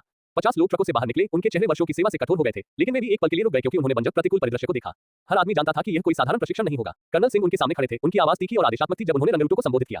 आपका चयन इसलिए हुआ है क्योंकि आप सर्वश्रेष्ठ हैं, लेकिन ये समझ लीजिए, सर्वश्रेष्ठ होने का मतलब यह नहीं है कि आप सफल हो ही जाएंगे। ये प्रशिक्षण आपको ऐसे तरीकों से परखेगा जिसका आपने पहले कभी अनुभव नहीं किया होगा। आप में से कुछ टूट जाएंगे, आप में से कुछ असफल हो जाएंगे। The men stood at attention, but many of them shifted slightly, glancing at one another. They had all seen combat, some had survived things that would break most men, but there was something in Singh's voice. This was different. This wasn't just about surviving another mission. Colonel Singh's voice carried over the wind again. You'll be trained in close quarters combat, urban warfare, explosives, and decision-making under crisis. But this isn't just about physical strength. You'll face mental stress like never before. Your ability to think under pressure will determine if you succeed, and your success will determine if others live or die. The men exchanged looks, a silent understanding passing between them. They knew endurance. They knew pain. But it was the mental test, the constant stress that made a few of them nervous. A couple of hardened soldiers clenched their fists, jaws tight. Others stared straight ahead, their expressions unreadable. The training began that afternoon. Days blurred together as the recruits were pushed to their physical and mental limits. They ran through the desert under the punishing sun, learned to navigate complex urban warfare scenarios, and disarmed explosives with shaking hands. But it wasn't the physical toll that wore them down. It was the psychological pressure. Every decision had to be made in seconds. Lives, real or simulated, depended on it. Some men faltered. They hesitated. And in this training, hesitation was failure. One night, after an especially grueling exercise that saw 3 recruits pulled from the field, Colonel Singh gathered the men around a fire. The desert was dark, the wind carrying away the day's heat, leaving a sharp chill in the air. The recruits were exhausted, mentally, physically, emotionally, but they sat silently as Singh spoke. This training isn't just about getting through the program, Singh said, his voice quiet but firm. It's about preparing you for the worst situations you'll ever face. Terrorists, insurgents, foreign agents, they're evolving. They don't fight by the rules you know. And if you break here, if you hesitate, you'll break in the field. And when that happens, people die. The men sat in silence, some stared into the flames, lost in their thoughts. Others looked out at the endless expanse of desert, wondering how they would make it through the next day, let alone the entire training. Back in New Delhi, Rohan received daily updates from Colonel Singh. The reports were detailed, but Rohan didn't need the numbers or statistics. He knew what was happening. Men were being broken down and rebuilt. The strongest among them were rising to the top, the ones who could bear the weight of what was coming. The process was slow, brutal, but it was necessary. Rohan sat back in his chair, staring out at the city. The world was changing. The threats they faced were still years away, but they were coming. और जब वे पहुंचेंगे तो NSG तैयार होगी। रोहन को इस बात का कोई भ्रम नहीं था कि वह जो मान रहा था उसकी कीमत कितनी होगी, लेकिन वह जानता था कि विकल्प के बिना तैयार रहना कहीं ज्यादा बुरा होगा। एक एक करके सैनिकों की नींव रखी जा रही थी। हर निर्णय, हर चुनौती उन्हें पहले से कहीं ज्यादा बेहतर आकार दे रही थी। कुछ अधिक तीक्ष्ण, अधिक मजबूत और सबसे महत्वपूर्ण बात, ऐसी दुनिया के लिए अनुकूलनीय जो अब नियमों से बंधी नहीं है। कुछ ही सालों में दुनिया बदल जाएगी। आतंकवादी विकसित होंगे, हथियार उन्नत होंगे और तकनीक युद्ध के मैदान को फिर से लिखेगी। लेकिन जब वह समय आएगा तो भारत चौंका नहीं पाएगा। एनएसजी भाले की नोक की तरह होगा जो किसी भी खतरे से निपटने के लिए तैयार होगा, चाहे वह ज्ञात हो या अज्ञात। रोहन खिड़की से दूर चला गया, उसका मन पहले से ही भविष्य पर था। आगे का रास्ता लंबा और अनिश्चित था, लेकिन वे उस पर चलने के लिए तैयार थे। राष्ट्र की सुरक्षा, उसका अस्तित्व इस समय पोखरण की रेगिस्तानी गर्मी में निर्मित हो रहा था। और जल्द ही दुनिया को पता चल जाएगा कि राष्ट्रीय सुरक्षा गार्ड का सामना करने का क्या मतलब होता है। विज्ञापन हटाकर अपने पढ़ने के अनुभव को बेहतर बनाएं। दोपहर का समय था और रोहन अपनी मेज पर बैठा था और उसके चारों ओर केरल में डेयरी उत्पादन की स्थिति के बारे में विस्तृत रिपोर्टें छपी हुई थी। ऊपर से आती हवा की धीमी आवाज ने कमरे में व्याप्त चिंता को कम करने में कोई मदद नहीं की, न ही उसने उसकी छाती में कसती गांठ को शांत किया। उनके सामने आंकड़े बहुत बुरे थे। उपजाऊ भूमि और मेहनती किसानों के बावजूद भारत डेयरी उत्पादन में पीछे चल रहा था। और केरल आशाजनक स्थिति में तो है, लेकिन वैश्विक मानकों के आसपास भी नहीं है। रोहन ने अपनी कनपटी रगड़ी। उसे पता था कि इसका जवाब सिर्फ बेहतर प्रबंधन में नहीं है, यह मवेशियों में ही छिपा है। स्वदेशी नस्लें लचीली तो थीं, लेकिन वे अपने यूरोपीय समकक्षों के दूध उत्पादन की बराबरी नहीं कर सकी। विशेष रूप से इसका समाधान क्रॉस ब्रीडिंग था, जिसमें उच्च उपज देने वाली यूरोपीय नस्लों को लाया गया और उन्हें देशी नस्लों के साथ मिलाया गया जो भारतीय जलवायु को झेल सके। केरल में सुनंदिनी नस्ल ने प्रारंभिक क्षमता दिखाई थी, लेकिन ये केवल शुरुआत थी। स्विट्जरलैंड के बारे में उनका विचार, अपनी डेयरी विशेषज्ञता के लिए विश्व प्रसिद्ध स्विस देश महीनों से चुपचाप साझेदारी का प्रस्ताव रख रहा था। विशेषकर स्विस ब्राउन नस्ल ने पहले ही विश्व स्तर पर क्रॉस ब्रीडिंग परियोजनाओं में सफलता प्राप्त कर ली है। लेकिन रोहन सिर्फ विदेशी नस्लों के आयात के बारे में नहीं सोच रहा था, वह इसे भी बड़ा सोच रहा था, एक नई किस्म की गाय जो भारतीय डेयरी की सूरत हमेशा के लिए बदल देगी। दरवाजा खुला और नीरज कृषि विभाग से नवीनतम आंकड़े लेकर अंदर आया। उसके कदम तेज थे पर चेहरे पर तनाव था। उसने मोटी फाइल डेस्क पर रखी और रोहन की तरफ देखा। एड्स बाय पब फ्यूचर, उन्होंने धीमी आवाज में कहा, संख्याएं उतनी नहीं है जितनी हमें चाहिए। केरल में कुछ सुधार दिख रहा है, लेकिन ये हमारी मांग को पूरा करने के लिए पर्याप्त नहीं है। रोहन ने ऊपर नहीं देखा, उसकी उंगलियां मेज के किनारे पर टैप कर रही थी। हमें सुधार से कहीं ज्यादा की जरूरत है नीरज। अगर हम मौजूदा नस्लों के साथ काम करते रहेंगे तो हम कभी भी उनसे आगे नहीं बढ़ पाएंगे। वो पीछे झुक गया और कुछ पल के लिए आंखें बंद कर ली। स्विस प्रस्ताव, यही हमारा उत्तर है। उनकी नस्लें अधिक उत्पादक हैं, लेकिन हम उन्हें अपनी जलवायु में यूं ही नहीं छोड़ सकते। हमें उन्हें अनुकूलित करना होगा, उन्हें अपना बनाना होगा। नीरज ने सिर हिलाया, हालांकि उसकी आवाज में झिझक थी। हमने सुनंदिनी नस्ल के साथ पहले ही कुछ सफलता देखी है, लेकिन आप पूरे देश में विस्तार की बात कर रहे हैं। केरल सिर्फ एक राज्य है, क्या किसान इसे संभाल सकते हैं, खासकर गुजरात और राजस्थान जैसे क्षेत्रों में? वो तुरंत जवाब नहीं दे पाया, विचारों में खो गया। अंततः वह वापस नीरज की ओर मुड़ा। ये सिर्फ मवेशियों के बारे में नहीं है, ये किसानों को उनके लिए जरूरी उपकरण देने के बारे में है। कृत्रिम गर्भाधान, पशु चिकित्सा देखभाल, शिक्षा। हमें स्विस लोगों की जरूरत सिर्फ उनकी गायों के लिए नहीं है, हमें उनके ज्ञान की जरूरत है, उनकी विशेषज्ञता की। NOWellbeing.co Neeraj frowned, flipping through the report again. We'll have to get the farmers on board from the start. This can't be another government-mandated program. If they don't see the benefits, if they don't own it, it'll fail. Just like the others. Before Rohan could respond, a sharp knock came at the door. Dr. Zalim, one of India's foremost agricultural experts, entered with a stack of papers under his arm. His usual calm demeanor was there, but there was a certain tension in his brow. He greeted them both, pulling up a chair. I've gone through the Swiss proposal, Dr. Zalim said, setting the papers down. They're offering us a lot: technology, breeding programs, veterinary expertise. But we have to think carefully. They have their own interests in mind too. Rohan gave him a slight nod. I know, this isn't just about dairy for them. It's about showcasing their agricultural technology on a global stage. But that doesn't mean we can't benefit. Dr. Zalim leaned forward. True, but we need more than just imported cattle. We need infrastructure, training centers, veterinary services, and education for our farmers. The Swiss can't do all that for us. It has to come from here, from the ground up. Adds by Pub Future. Rohan's lips curved into a small smile. Exactly. We're not just looking for a quick fix. We're building a sustainable dairy economy. The Swiss can help us get there, but the future is in our hands. Neeraj added, it worked in Kerala because we involved the farmers from the start. Over 2,000 of them participated by the end. If we're going to expand this to places like Gujarat and Punjab, we'll need even more engagement. Farmers leading other farmers, peer-to-peer influence. Rohan turned to the large map of India on the wall. He traced his fingers across the states. We'll start with Kerala, but I want pilot projects in Gujarat, Punjab, and Rajasthan. Each region has different needs. The Swiss can help with the science, but the implementation has to be led by us. This can't be top-down. Dr. Zalim nodded but raised an eyebrow. Sir, you know as well as I do that breeding programs take time. We're looking at years before we see any major results. How do we manage expectations? Farmers can't afford to wait for long-term outcomes. We need to communicate that clearly. Rohan's face darkened as he turned from the map. I know, that's the challenge. But this project isn't just about milk production. It's about creating stability, sustainability. If we do it right in 10 years, India won't just be self-sufficient, we'll be exporting milk. Neeraj ने उसे देखा। Sir, क्या आपको लगता है कि किसान इस बात को मानेंगे? हम उनसे सदियों पुरानी प्रथाओं को बदलने के लिए कह रहे हैं। और ईमानदारी से कहें तो हर कोई विदेशी भागीदारी के पक्ष में नहीं है। आधुनिक तकनीकों के प्रति अभी भी बहुत प्रतिरोध है। रोहन ने नीरज की नजरों से नजरें मिलाई, उसकी आवाज स्थिर थी। अगर उन्हें नतीजे दिखे तो वे जरूर करेंगे। हमें सफलता की कहानियां बनाने की जरूरत है, ऐसे किसान जो इसे कामयाब बना सके। एक बार जब वे देखेंगे कि क्या संभव है तो प्रतिरोध टूट जाएगा।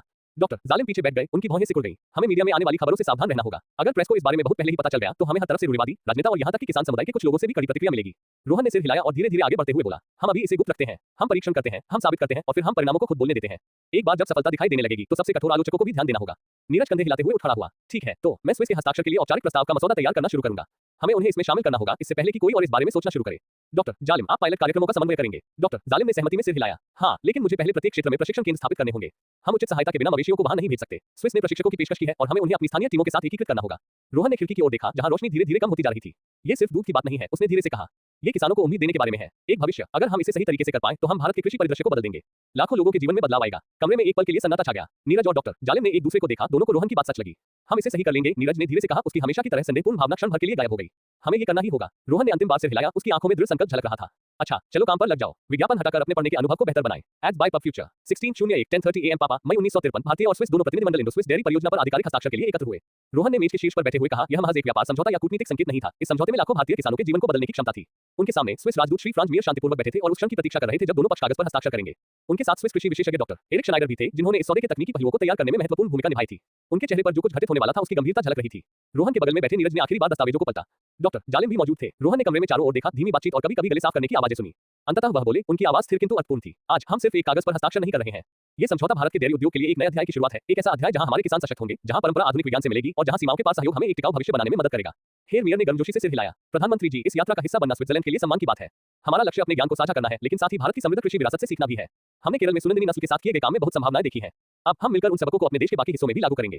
रोहन ने आगे झुककर अपने हाथ मेज पर सपाट रखे। हाँ, सुनंदिनी नस्ल ने हमें दिखाया है कि क्या संभव है। स्विस ब्राउन के साथ हमारे लचीले देशी मवेशियों को क्रॉस ब्रीड करके हमने दूध उत्पादन में वृद्धि देखी है, जबकि हमारे चुनौतीपूर्ण जलवायु में मवेशियों की पनपने की क्षमता को बनाए रखा है। लेकिन इस सौदे के बारे में सबसे महत्वपूर्ण बात यह है कि यह सिर्फ मवेशियों से आगे जाता है। एड्स बाय पब फ्यूचर हम शिक्षा, बुनियादी ढांचे और दीर्घकालिक स्थिरता के बारे में बात कर रहे हैं। नीरज, जो अभी भी अनुबंध पत्र को संभाले हुए हैं, ने कहा, इंडो स्विस डेयरी परियोजना केवल मवेशियों के आयात के बारे में नहीं है। ये समाधान का केवल एक हिस्सा है। हम कृत्रिम गर्भाधान केंद्र बनाने, पशु चिकित्सा देखभाल में सुधार करने और अपने किसानों को आधुनिक प्रजनन तकनीकों में प्रशिक्षित करने में मदद करने के लिए स्विस विशेषज्ञता ला रहे हैं।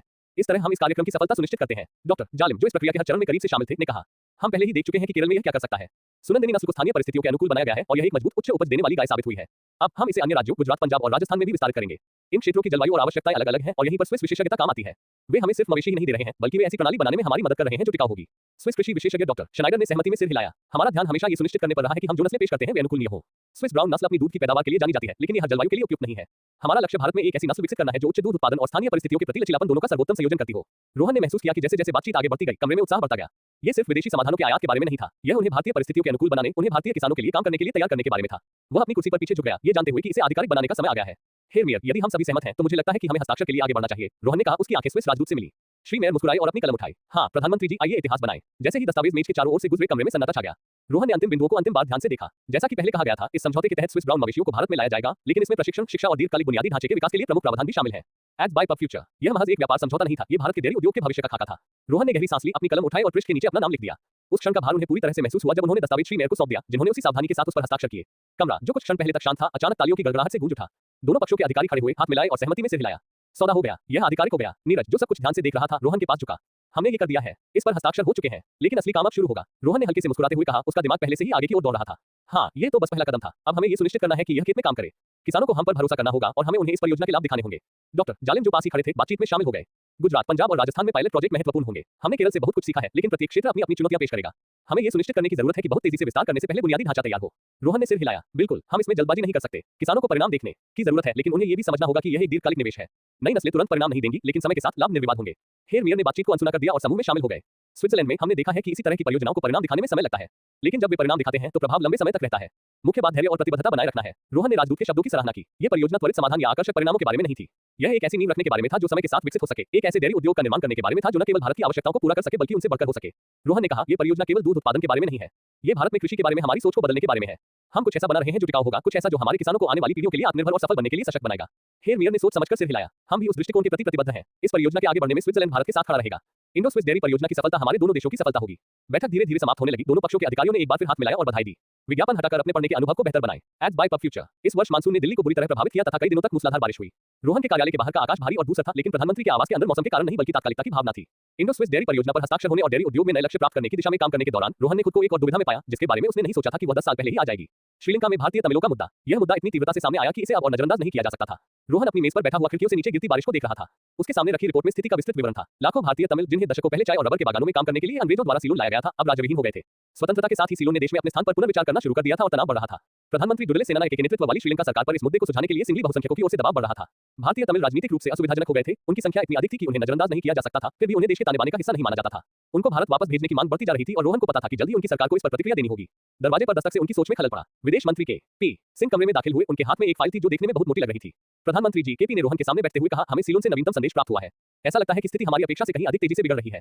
रोहन ने सांस छोड़ते हुए शब्दों का वजन महसूस किया। वे क्या मांग रहे हैं? KP ads by pub future. K P Singh ने अपना चश्मा ठीक किया और फाइल खोली। प्रधानमंत्री सेनानायके की सरकार सिंगली राष्ट्रवादियों की ओर से बढ़ती अशांति का सामना कर रही है। वे तमिल मुद्दे के त्वरित समाधान के लिए दबाव बना रहे हैं। सीलोन भारतीय तमिल आबादी के अधिकांश लोगों यानी 600,000 से अधिक लोगों को भारत वापस भेजने का सुझाव दे रहा है। वे एक छोटे से हिस्से को नागरिकता देना चाहते हैं, लेकिन ये स्पष्ट है कि वे बाकी समस्या का बोझ हम पर डालना चाहते हैं। रोहन अपनी कुर्सी पर पीछे झुक गया और गहरी भौहें सिकोड़ ली। यह कोई समाधान नहीं है केपी, ये तो बस बोझ को दूसरी ओर ले जाने जैसा है। ये वे लोग हैं जो पीढ़ियों से वहां रह रहे हैं, जिन्होंने सीलोन में काम किया है और अपना जीवन बनाया है।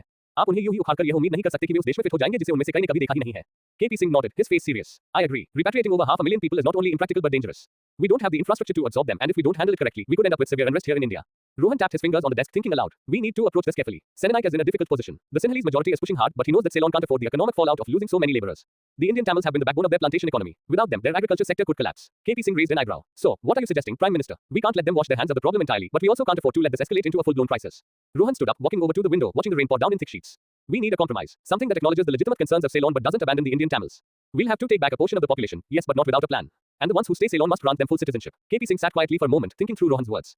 A partial repatriation. Rohan turned around, nodding. Exactly. We take responsibility for those who genuinely want to return to India, but Ceylon needs to commit to integrating the rest. They can't keep them stateless forever. We'll need to work out the numbers, of course, but this can't just be about shifting the burden back and forth.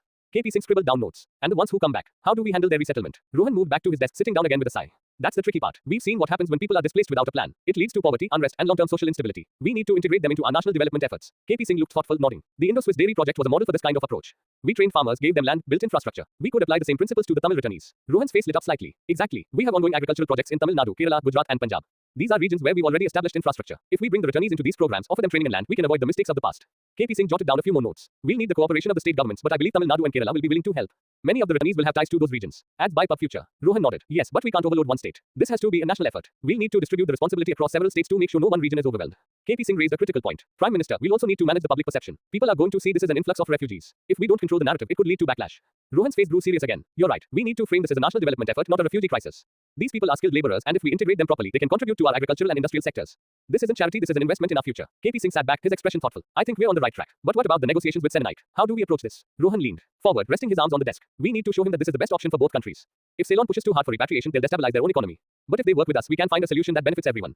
KP Singh nodded in agreement. I'll begin drafting a proposal based on partial repatriation. We'll need to meet with Senaik soon to discuss the details, but I believe we can find a compromise. Rohan sat back, his mind already moving ahead to the negotiations that would follow.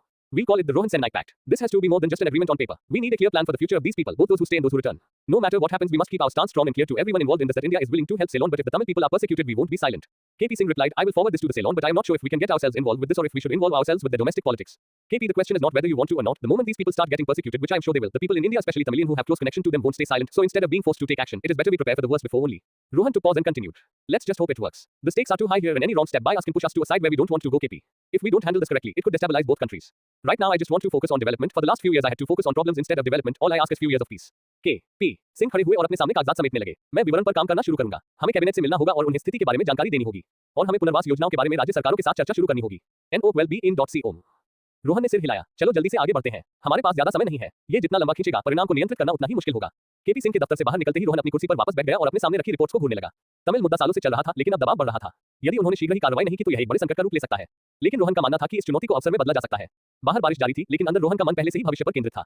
विज्ञापन हटाकर अपने पढ़ने के अनुभव को बेहतर बनाएं। Ads by pub future. अगस्त 1953। नई दिल्ली देर से आई गर्मी की दोपहर की गर्म धूप में नहा रही थी। यह कोई सामान्य दिन नहीं था। सीलोन के प्रधानमंत्री डुडले सेनानायके और उनके विदेश मंत्री सर जॉन कोटेला उच्च स्तरीय वार्ता के लिए भारत आ रहे थे, जो हजारों लोगों, खासकर सीलोन श्रीलंका में रहने वाले राज्यविहीन भारतीय तमिलों के भविष्य को आकार दे सकती थी।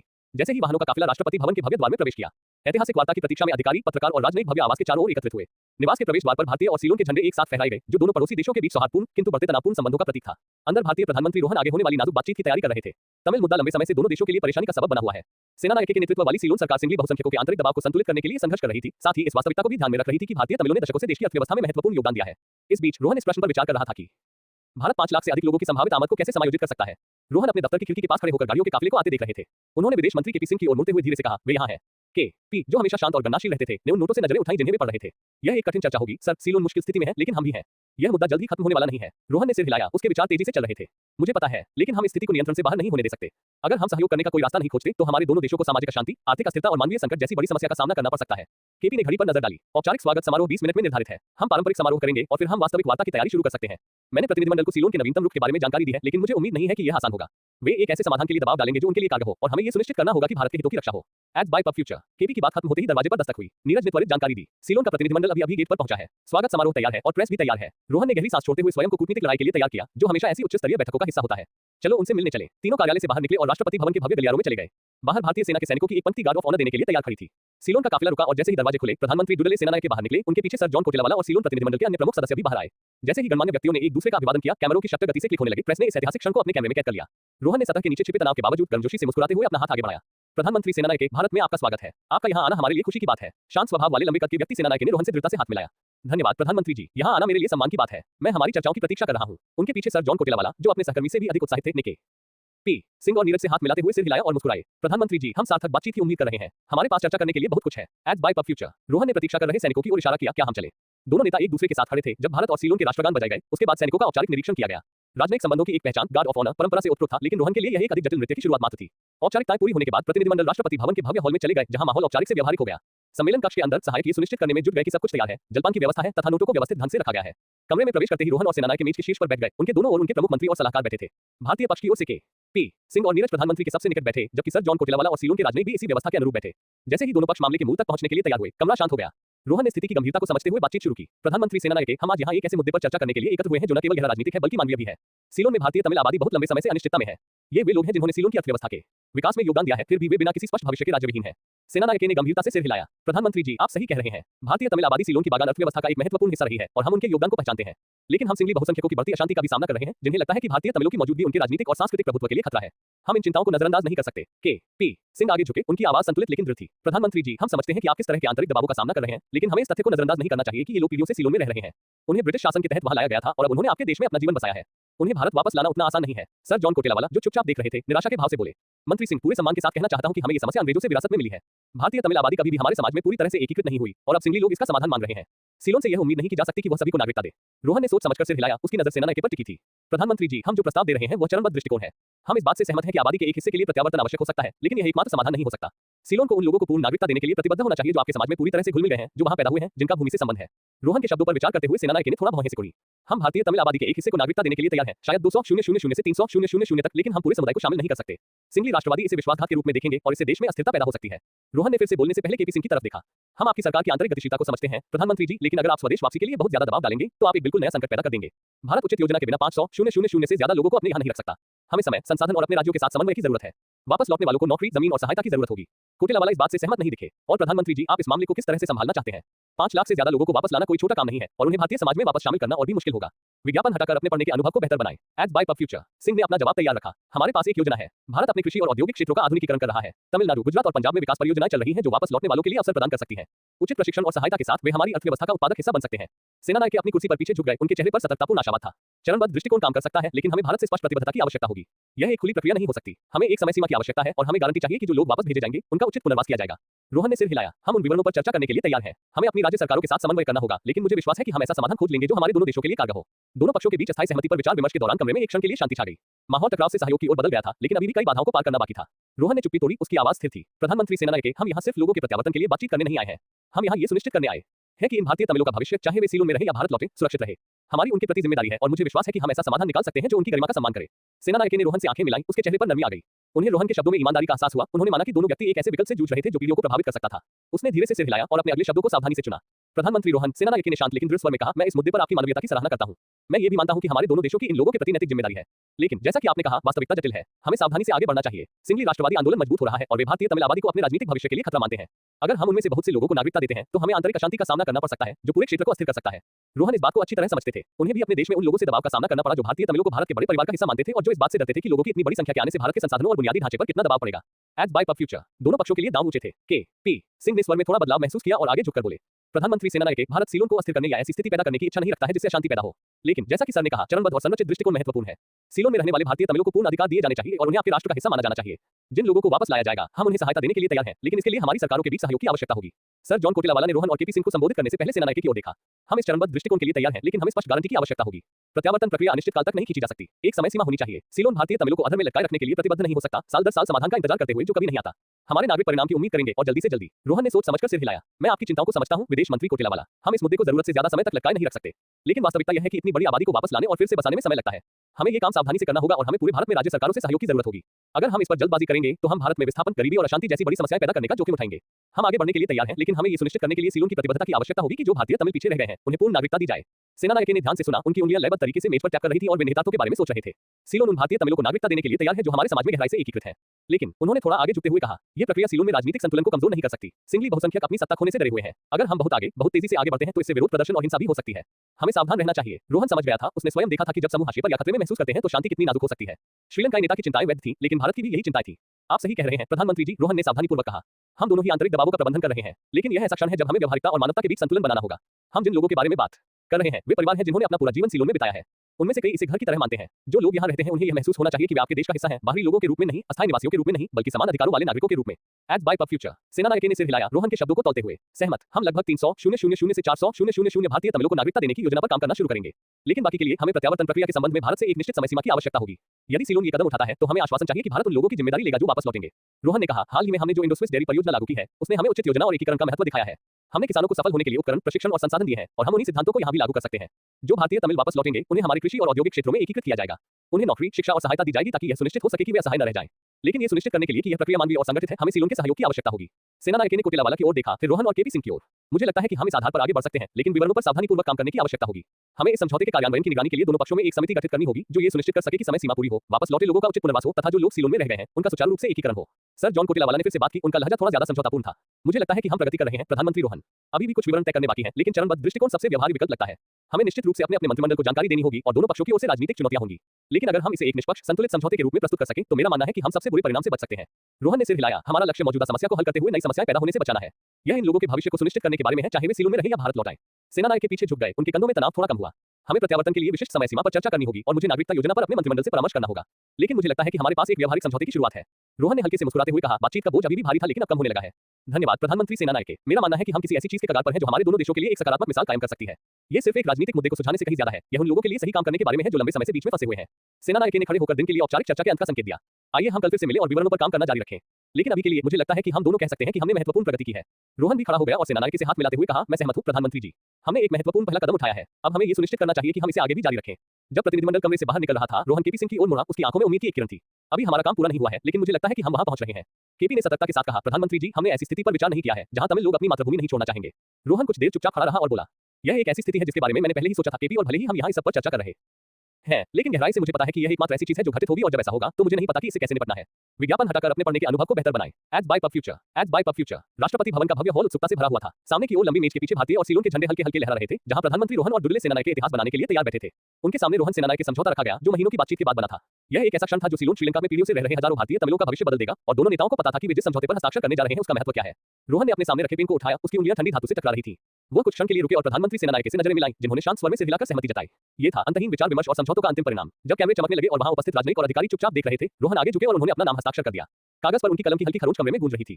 रोहन सेनानायके समझौता अब आधिकारिक रूप से एक वास्तविकता बन चुका था। सेनानायके ने भी ऐसा ही किया। उनकी पहचान साहसिक और सोची समझी थी। जिस समझौते पर पहुंचना बहुत मुश्किल था, वो समझौता जिसके तहत 500,000 से ज्यादा भारतीय तमिलों को वापस भेजा जाएगा और सीलोन में रहने वाले लगभग 300,000 लोगों को नागरिकता दी जाएगी, अब उसे अमल में लाया जा रहा है। पूरे हॉल में तालियों की गड़गड़ाहट गूंज रही थी, जिसकी गूंज ऊंची छतों से भी सुनाई दे रही थी। कैमरे लगातार चमक रहे थे और इस पल को इतिहास के पन्नों में कैद कर रहे थे। रोहन खड़ा हुआ और सेनानायके की ओर अपना हाथ बढ़ाया। दोनों व्यक्तियों ने दृढ़तापूर्वक एक दूसरे से हाथ मिलाया। यह इशारा महज एक राजनीतिक समझौते से कहीं अधिक का संकेत था। यह उन लोगों, परिवारों, श्रमिकों और समुदायों के जीवन के बारे में था जिनका भविष्य अब इस समझौते की सफलता से जुड़ा हुआ था। Ads by pub future. जैसे ही तालियां बंद हुई, कमरे में बैठे अधिकारी और राजनयिक आगे होने वाले स्वागत की तैयारी में जुट गए। लेकिन रोहन शांत रहा। उसे अभी भी संदेह था कि काम इस मुकाम तक पहुंच जाएगा, लेकिन वह जानता था कि असली चुनौती तो आगे है। सेनानायके की ओर मुड़ते हुए, जो अपने कागजात इकट्ठा कर रहे थे, रोहन ने धीरे से पूछा, हमने समझौते पर हस्ताक्षर कर दिए हैं, हाँ, लेकिन क्या सीलोन में पीढ़ियों से रह रहे लोग इससे सहमत होंगे? क्या वे उस निर्णय के लिए तैयार हैं जो हमने उनके लिए तय किया है? सेनानायके ने ऊपर देखा, उनके चेहरे पर विचारमग्न भाव था। यही असली सवाल है ना? वे अब शांत हो चुके कमरे में खड़े थे, जबकि बाकी प्रतिनिधिमंडल स्वागत समारोह की ओर बढ़ रहा था। के पी सिंह और सर जॉन कोटेला वहीं रुक गए, क्योंकि उन्हें लगा कि रोहन और सेनानायके निजी तौर पर इस बारे में बातचीत करने वाले हैं कि वास्तव में क्या दांव पर लगा है। सेनानायके ने धीरे धीरे मेज के चारों ओर घूमते हुए कहा, सच्चाई यह है कि कोई नहीं जानता कि लोग कैसी प्रतिक्रिया देंगे। भारतीय तमिल पीढ़ियों से सीलोन में रह रहे हैं। उनमें से कई लोगों के लिए यह उनका एकमात्र घर है जिसे वे जानते हैं। लेकिन अब हम उनमें से 5 लाख से अधिक लोगों से कह रहे हैं कि वे इसे पीछे छोड़ दें और ऐसे देश में लौट जाएं जिससे वे जुड़ाव महसूस नहीं करते। ये सिर्फ राजनीतिक निर्णय नहीं है, यह उनके लिए व्यक्तिगत निर्णय है। रोहन ने सिर हिलाकर सहमति जताई। और फिर कुछ ऐसे भी हैं जो पीछे रह जाएंगे। सिंगली राष्ट्रवादी उन्हें नागरिकता के साथ भी एकीकृत होने में आसानी नहीं देंगे। कई लोग उन्हें अभी भी बाहरी ही समझेंगे। पास ही खड़े केपी सिंह ने बातचीत में शामिल होते हुए कहा, प्रधानमंत्री जी, आप सही कह रहे हैं। हमने शर्तों पर बातचीत कर ली है, लेकिन अब हमें इसके मानवीय पहलू से निपटना होगा। 500,000 से ज्यादा लोगों को वापस लाना तार्किक रूप से तो मुश्किल होगा ही, लेकिन भावनात्मक रूप से भी मुश्किल होगा। इनमें से कई लोग सीलोन में पैदा हुए थे और भले ही वे वंश से भारतीय हों, लेकिन हो सकता है कि वे दिल से भारतीय न हों। सेनानायके ने आह भरी। सीलोन अब वह देश नहीं रहा जब ये लोग पहली बार आए थे। राजनीतिक माहौल बदल गया है और सिंगली लोग उन्हें अपने सांस्कृतिक और राजनीतिक प्रभुत्व के लिए खतरा मानते हैं। यहाँ तक कि जो लोग यहाँ रह रहे हैं, उन्हें हम नागरिकता भी दे रहे हैं, लेकिन उन्हें सही मायने में सीलोनवासी माने जाने में कई साल, कई दशक लग जाएंगे। रोहन ने गहरी सांस ली और फिर धीरे से सांस छोड़ी। हमें उन्हें आगे का रास्ता दिखाना होगा। भारत लौटने वालों और सीलोन में रहने वालों दोनों को यह जानना होगा कि यह सिर्फ राजनीति के बारे में नहीं है, यह उनके भविष्य के निर्माण के बारे में है। यही हमारे सामने असली परीक्षा है। तीनों व्यक्तियों के बीच कुछ क्षण के लिए मौन छा गया। Ads by pub future. Rohan जानता था कि इस समझौते की सफलता हस्ताक्षरों से कहीं अधिक पर निर्भर थी। यह इस बात पर निर्भर था कि लोग शर्तों को स्वीकार करें और अपने जीवन में आगे बढ़ें, जो कि समझौते के किसी भी खंड में दर्शाए जाने से कहीं अधिक जटिल बात थी। सेनानायके ने थके हुए अंदाज में सिर हिलाया। यह आसान नहीं होगा, लेकिन सही दृष्टिकोण के साथ हम इससे बाहर निकल सकते हैं। जो भारतीय तमिल यहाँ रहेंगे, उन्हें आश्वासन की जरूरत होगी, सिर्फ कागजों पर नहीं, बल्कि कार्रवाई में भी। इससे पहले कि कुछ और कहा जाता, नीरज ने धीरे से गला साफ करते हुए कमरे में प्रवेश किया। प्रधानमंत्री जी, प्रेस कॉन्फ्रेंस शुरू होने वाली है। रोहन ने सेनानायके की ओर मुड़कर हल्की सी मुस्कान दी। क्या हम चलें? भारत और सीलोन के साथ साथ अंतर्राष्ट्रीय मीडिया के दर्जनों पत्रकार मंच के सामने एकत्र हुए, जहां रोहन और सेनानायके बोलने वाले थे। हवा में उत्सुकता साफ देखी जा सकती थी। कैमरे तैयार थे और नोटबुक तैयार थी। रोहन और सेनानायके एक दूसरे के साथ पोडियम की ओर बढ़े। उनके पीछे केपी सिंह और सर जॉन कोटेला खड़े थे। जैसे ही वे एकत्रित मीडिया को संबोधित करने के लिए आगे बढ़े, कैमरे एक बार फिर चमक उठे। रोहन सबसे पहले बोलने वाला था। उस क्षण के बोझ के बावजूद उसकी आवाज स्थिर और शांत थी। Today marks an important moment in the relationship between India and Ceylon. The Rohan-Senanak Pact is not just an agreement between two governments, it is an agreement for the people. This pact will provide a clear path for the Indian Tamil community, offering them a future that is secure and dignified. We understand the challenges ahead, but this pact is the first step toward resolving an issue that has affected thousands of families for generations. He paused, letting his words settle before continuing. India is committed to ensuring that the repatriation process is humane, well-planned, and supportive of the people involved. For those who return to India, they will be welcomed and given the tools to rebuild their lives. And for those who remain in Ceylon, we trust that the Ceylonese government will ensure they are integrated as full citizens with all the rights and protections that come with it. Ads by Pub Future. Rohan stepped back as the journalists jotted down notes and murmured among themselves. Senanak took the podium next, his tone full of hope. Today's agreement represents months of hard work, but it also represents years of history. The Indian Tamil population has contributed greatly to Ceylon, and now we are offering them a future, whether that future lies in India or here in Ceylon. For those who remain, we will ensure they are fully integrated into our society, but it will take time. We ask for patience as we take the necessary steps to ensure a smooth transition. Senanak's gaze swept over the assembled reporters, his eyes serious. This agreement will not solve every problem overnight. There will be difficulties, but it is a step toward a more stable and just resolution. The Sinhalese people, too, must understand that the Indian Tamil community is a part of Ceylon, and they will continue to be. For those who leave, we bid them farewell with respect and gratitude for their contributions. As Senanak finished, a flurry of questions erupted from the gathered journalists. Rohan gestured for quiet, signaling that the press would have their chance to ask questions shortly. But before taking questions, Rohan spoke once more. We are aware that the road ahead will not be easy, he said. There will be resistance and there will be challenges, but I believe that together, India and Ceylon have laid the groundwork for peaceful and fair resolution to this issue. Our people, those affected by this pact, deserve no less. With that, the floor was open for questions. Journalists fired questions about the specifics of the pact, the logistics of the repatriation process, and the long-term impact on both countries. Rohan and Senanak answered patiently, explaining the complication of the agreement and reaffirming their commitment to seeing it through. जैसे ही press conference समाप्त हुई, श्रीलंका का प्रतिनिधिमंडल अपने देश वापस चला गया, क्योंकि इस समझौते के कारण वहां एक नई राजनीतिक लड़ाई लड़ी जाएगी। रोहन बहुत थका हुआ था, इसलिए वह अपने कार्यालय में बैठ गया। समझौते पर हस्ताक्षर हो चुके थे, प्रेस कॉन्फ्रेंस सुचारू रूप से संपन्न हो चुकी थी तथा पहले कदम उठाए जा चुके थे। लेकिन रोहन को पता था कि सबसे कठिन काम अभी बाकी है। असली परीक्षा तो इस बात में होगी कि दोनों देश समझौते को कैसे लागू करते हैं। उन्होंने किस तरह से व्यवस्थाओं, भावनाओं और प्रभावित लोगों के जीवन का प्रबंधन किया। कागज पर हस्ताक्षर तो बस शुरुआत थे, जबकि अन्य लोग यह नहीं समझ सकते हैं, लेकिन वह जो 2024 में रहने वाला है, वह इस मुद्दे का भविष्य कैसे नहीं जान सकता है। और सबसे बुरी बात यह है कि इतनी सारी चीजों के ज्ञान के बावजूद भी उसके पास इसका कोई समाधान नहीं है। इस समय उनकी एकमात्र उम्मीद ये समझौता है, जो मूल इतिहास से 10 वर्ष पहले आया था, जिससे उन्हें तैयारी के लिए अधिक समय मिल सके। भारत आज एक परमाणु शक्ति है, संयुक्त राष्ट्र सुरक्षा परिषद का एक स्थायी सदस्य है। यही कारण है कि यदि भारत श्रीलंका के साथ इतिहास दोहराता है, तो परिणाम अधिक गंभीर होंगे। विज्ञापन हटाकर अपने पढ़ने के अनुभव को बेहतर बनाएं। Ads by pub future 16/01/10:31 AM पापा अध्याय 121 विभाजित भूमि। Ads by pub future. सूर्य सीलोन की पहाड़ियों के पीछे डूब गया, जिससे चाय के बागानों और वहां बसे गांवों पर लंबी छाया पड़ गई। लेकिन शाम की खूबसूरती ने बढ़ते तनाव को कम करने में कोई मदद नहीं की, जिसे अगर सावधानी से नहीं रोका गया तो जल्द ही यह पूरे देश को निगल जाएगा। रोहन सेनानायक के समझौते की खबर तेजी से और व्यापक रूप से फैल गई थी, और जबकि कुछ लोगों को उम्मीद थी कि इससे स्पष्टता आएगी, लेकिन इससे विभाजन और गहरा ही हुआ। सिंगली और तमिल दोनों ही लोगों की उम्मीदें पूरी नहीं हुई। एक बार दोनों इस बात पर सहमत हुए कि यह समझौता सही नहीं था, हालांकि अलग अलग कारणों से। भारतीय तमिलों, जो पीढ़ियों से इन जमीनों पर काम करते आ रहे थे, के लिए यह समझौता विश्वासघात जैसा था। लेकिन सिंगली राष्ट्रवादियों के लिए यह पर्याप्त नहीं था। उन्हें एक ऐसे समझौते की जरूरत थी जो इस देश से तमिलों का नामोनिशान भी मिटा दे। उनके लिए 300,000 भारतीय तमिलों को नागरिकता देने का वादा उनकी संस्कृति, उनकी राजनीति और उनकी जीवनशैली के लिए खतरा जैसा था। कैंडी शहर में सिंगली प्रदर्शनकारियों का एक छोटा लेकिन मुखर समूह शहर के चौक पर एकत्र हुआ था। उन्होंने बैनर पकड़ रखे थे जिन पर लिखा था, अब कोई भारतीय तमिल नहीं रहेगा, तथा सीलोन सिंगलियों के लिए है। उनकी आवाजें सड़कों पर गूंज रही थी, उनका गुस्सा उबल रहा था और वे नारे लगा रहे थे, जिससे शाम का वातावरण गूंज रहा था। महिंदा, एक स्थानीय दुकानदार जो जीवन भर कैंडी में रहा था, भीड़ के किनारे खड़ा था, उसकी दोनों बाहें छाती पर रखी हुई थी। वह स्वभाव से शांत स्वभाव का व्यक्ति था, लेकिन आज वह अपनी बात कहने के लिए यहाँ आया था। वह अपने दोस्त कमल की ओर मुड़ा, जो उसके बगल में खड़ा था और अविश्वास में अपना सिर हिला रहा था। वे उन्हें नागरिकता दे रहे हैं कमल। नागरिकता, महिंदा ने निराशा से भरी आवाज में कहा। हम वर्षों से सीलोन को सिंगली लोगों के लिए एक स्थान बनाए रखने के लिए लड़ रहे हैं, और अब वे उन्हें यही रहने देंगे। क्या सरकार हमारी आवाज सुन भी रही है? ये वह नहीं है जिसकी हमने मांग की थी। कमल, एक स्कूल शिक्षक जो हमेशा से ही अपनी राय देने में अधिक सतर्क रहा है, ने धीरे से सिर हिलाया। ये सच है महिंदा, लेकिन हम क्या कर सकते हैं? सरकार ने समझौते पर हस्ताक्षर कर दिए हैं। प्रधानमंत्री पहले ही इस पर सहमत हो चुके हैं। Ads by pub future. Mahinda ने अपनी मुठ्ठियां भींच ली, उसकी हताशा बार-बार बढ़ रही थी। और फिर क्या होगा? पहले तो ये 300,000 होगा, फिर यह और भी बढ़ जाएगा। वे राजनीतिक सत्ता, अधिक अधिकारों की मांग करने लगेंगे। वे हमारी नौकरियां, हमारी जमीनें हड़प लेंगे, और हमारे पास कुछ भी नहीं बचेगा। जल्द ही सब कुछ वे ले लेंगे। हमें तो छोड़िए, हमारे बच्चों के पास भी जल्द ही अपने लिए कुछ नहीं होगा। कमल ने चिंता में भौहें सिकोड़ते हुए आह भरी। मुझे नहीं लगता कि यह इतना आसान है महिंदा। ये लोग भी कई पीढ़ियों से यहाँ रह रहे हैं। वे इस देश का हिस्सा हैं। हम क्या कर सकते हैं? उन्हें यहाँ से निकाल दें। ये समझना जरूरी है कि वे आखिरकार इंसान ही हैं। वे कहाँ जाएंगे? महिंदा की आंखों में गुस्सा चमक उठा। वे इंसान हैं, लेकिन इस देश के नहीं हैं। शायद हमें उन्हें इस देश से निकाल देना चाहिए। वे सीलोन के नहीं हैं कमल। वे हमेशा से विदेशी रहे हैं और आगे भी रहेंगे, और अब सरकार उन्हें हमारा देश थाली में परोस रही है। भीड़ बढ़ती गई और नारे भी तेज होते गए। महिंदा को अपने अंदर बढ़ते क्रोध का एहसास हो रहा था। ऐसा लग रहा था कि कुछ चीज उनसे छूट रही है, कुछ ऐसा जो सदियों से उनका था। वह कभी भी राजनीति में रुचि रखने वाले व्यक्ति नहीं रहे, लेकिन ये बात उन्हें व्यक्तिगत लगी। कमल ने अपने दोस्त के कंधे पर हाथ रखा। हमें सावधान रहना होगा महिंदा। हिंसा से कुछ हल नहीं होगा। ये तनाव, ये सालों से है, लेकिन अगर हम सावधान नहीं रहे तो ये इस देश को नष्ट कर देंगे। महिंदा ने पीछे हटते हुए कहा। उसकी हताशा कम नहीं हुई। सावधान? हम कब से सावधान हैं कमल? हम कब से चुपचाप बैठे देखते रहे हैं कि वे हमारी चीजों को और ज्यादा छीनते जा रहे हैं? हम हमेशा चुप नहीं रह सकते। कमल ने अपने मित्र के क्रोध की गहराई को महसूस करते हुए भौहें सिकोड़ ली। वह जानते थे कि महिंदा अकेले ऐसे व्यक्ति नहीं थे जो ऐसा सोचते थे। सीलोन में ऐसे कई सिंगली लोग थे जो मानते थे कि भारतीय तमिल समुदाय उनकी राष्ट्रीय पहचान और उनकी संस्कृति के लिए खतरा है। और जबकि कमल उनके विचारों की अति से सहमत नहीं था, वह डर को समझता था। उसने स्कूल में होने वाली बातचीत में, मंदिर में होने वाली शांत बातचीत में इसे सुना था। ये भावना बढ़ती जा रही थी कि कुछ न कुछ तो देना ही होगा, और वह भी शीघ्र ही। इस बीच मध्य उच्चभूमि में भारतीय तमिल समुदाय अपने स्वयं के संकट का सामना कर रहे थे। Ads by pub future. समझौते की खबर से थोड़ी राहत मिली थी और अब डर फैल रहा था। कुछ लोगों ने फुसफुसाकर कहा कि उन्हें जबरदस्ती जहाजों पर चढ़ा दिया जाएगा, तथा ऐसे देश में भेज दिया जाएगा जिसे वे कभी जानते ही नहीं थे। अन्य लोगों का मानना था कि उनके पास कुछ भी नहीं बचेगा, क्योंकि सीलोन और भारत दोनों ही उन्हें त्याग देंगे। रवि, जिसने अपना जीवन चाय के खेतों में काम करते हुए बिताया था, अपने घर के बाहर टहल रहा था। पड़ोसियों के एक छोटे समूह से बात करते हुए उसकी निराशा बढ़ती जा रही थी। उनकी पत्नी लक्ष्मी दरवाजे से उन्हें देख रही थी। उनका हृदय चिंता से भारी था। वे हमसे यह उम्मीद करते हैं कि हम चले जाएंगे, रवि ने कहा। उसकी आवाज इतनी ऊंची थी कि वहां मौजूद लोगों तक पहुंच गई। हम अपना एकमात्र घर छोड़कर चले जाएंगे जिसे हम जानते हैं। और किस लिए? भारत, एक ऐसी जगह जिसे हमने कभी देखा भी नहीं। विक्रम, एक बुजुर्ग व्यक्ति जो बचपन से ही गांव में रहता था, ने अपना सिर हिलाया। उन्होंने कभी हमारी परवाह नहीं की, न सीलोन सरकार ने, न सिंगली सरकार ने। और अब तो भारत भी सोचता है कि वे हमें वापस ले जा सकते हैं, जैसे कि हम कोई बोझ हैं जिसे इधर-उधर किया जा सकता है। हमारी आवाज सुनी जानी चाहिए। लक्ष्मी आगे बढ़ी। उनकी आवाज धीमी थी लेकिन दर्द से भरी हुई थी। मैं यहीं पैदा हुई थी, मेरे माता-पिता यहीं पैदा हुए थे, और अब वे कहते हैं कि हमें जाना होगा। भारत में हमारा जीवन कैसा होगा? हम उस भूमि को नहीं जानते, हम उन लोगों को नहीं जानते। अगर हम वहां चले भी जाएं तो भी हम विदेशी ही रहेंगे। NOWELLBEIN.com। समूह कुछ क्षण के लिए मौन खड़ा रहा। इसका कोई आसान जवाब नहीं था। समझौते में भविष्य का वादा किया गया था, लेकिन वह भविष्य दूर और अनिश्चित लग रहा था। भारतीय तमिलों के लिए ये दो असंभव विकल्पों के बीच एक मजबूरी भरा चुनाव जैसा था। या तो वे सीलोन में जो कुछ भी बनाया था उसे छोड़ दें, या वही रहें और द्वितीय श्रेणी के नागरिक होने का जोखिम उठाएं, जिन्हें हमेशा बाहरी लोगों के रूप में देखा जाएगा। रवि ने फिर अपना सिर हिलाया। उसकी हताशा साफ थी। हम नहीं जा सकते। हमने यही अपना जीवन बनाया है। मेरे पिता ने इन खेतों में काम किया है, और उनसे पहले उनके पिता ने भी।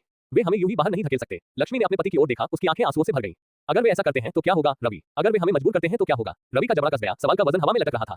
तो हम लड़ेंगे, हम रहेंगे। ये हमारी जमीन भी है। Ads by pub future. तारांकन तारांकन तारांकन तारांकन तारांकन तारांकन। कोलंबो में विरोध प्रदर्शन उबाल पर पहुंच गया था। सड़कों पर भीड़ उमड़ पड़ी, झंडे लहरा रहे थे और समझौते के पक्ष और विपक्ष में नारे लगा रहे थे।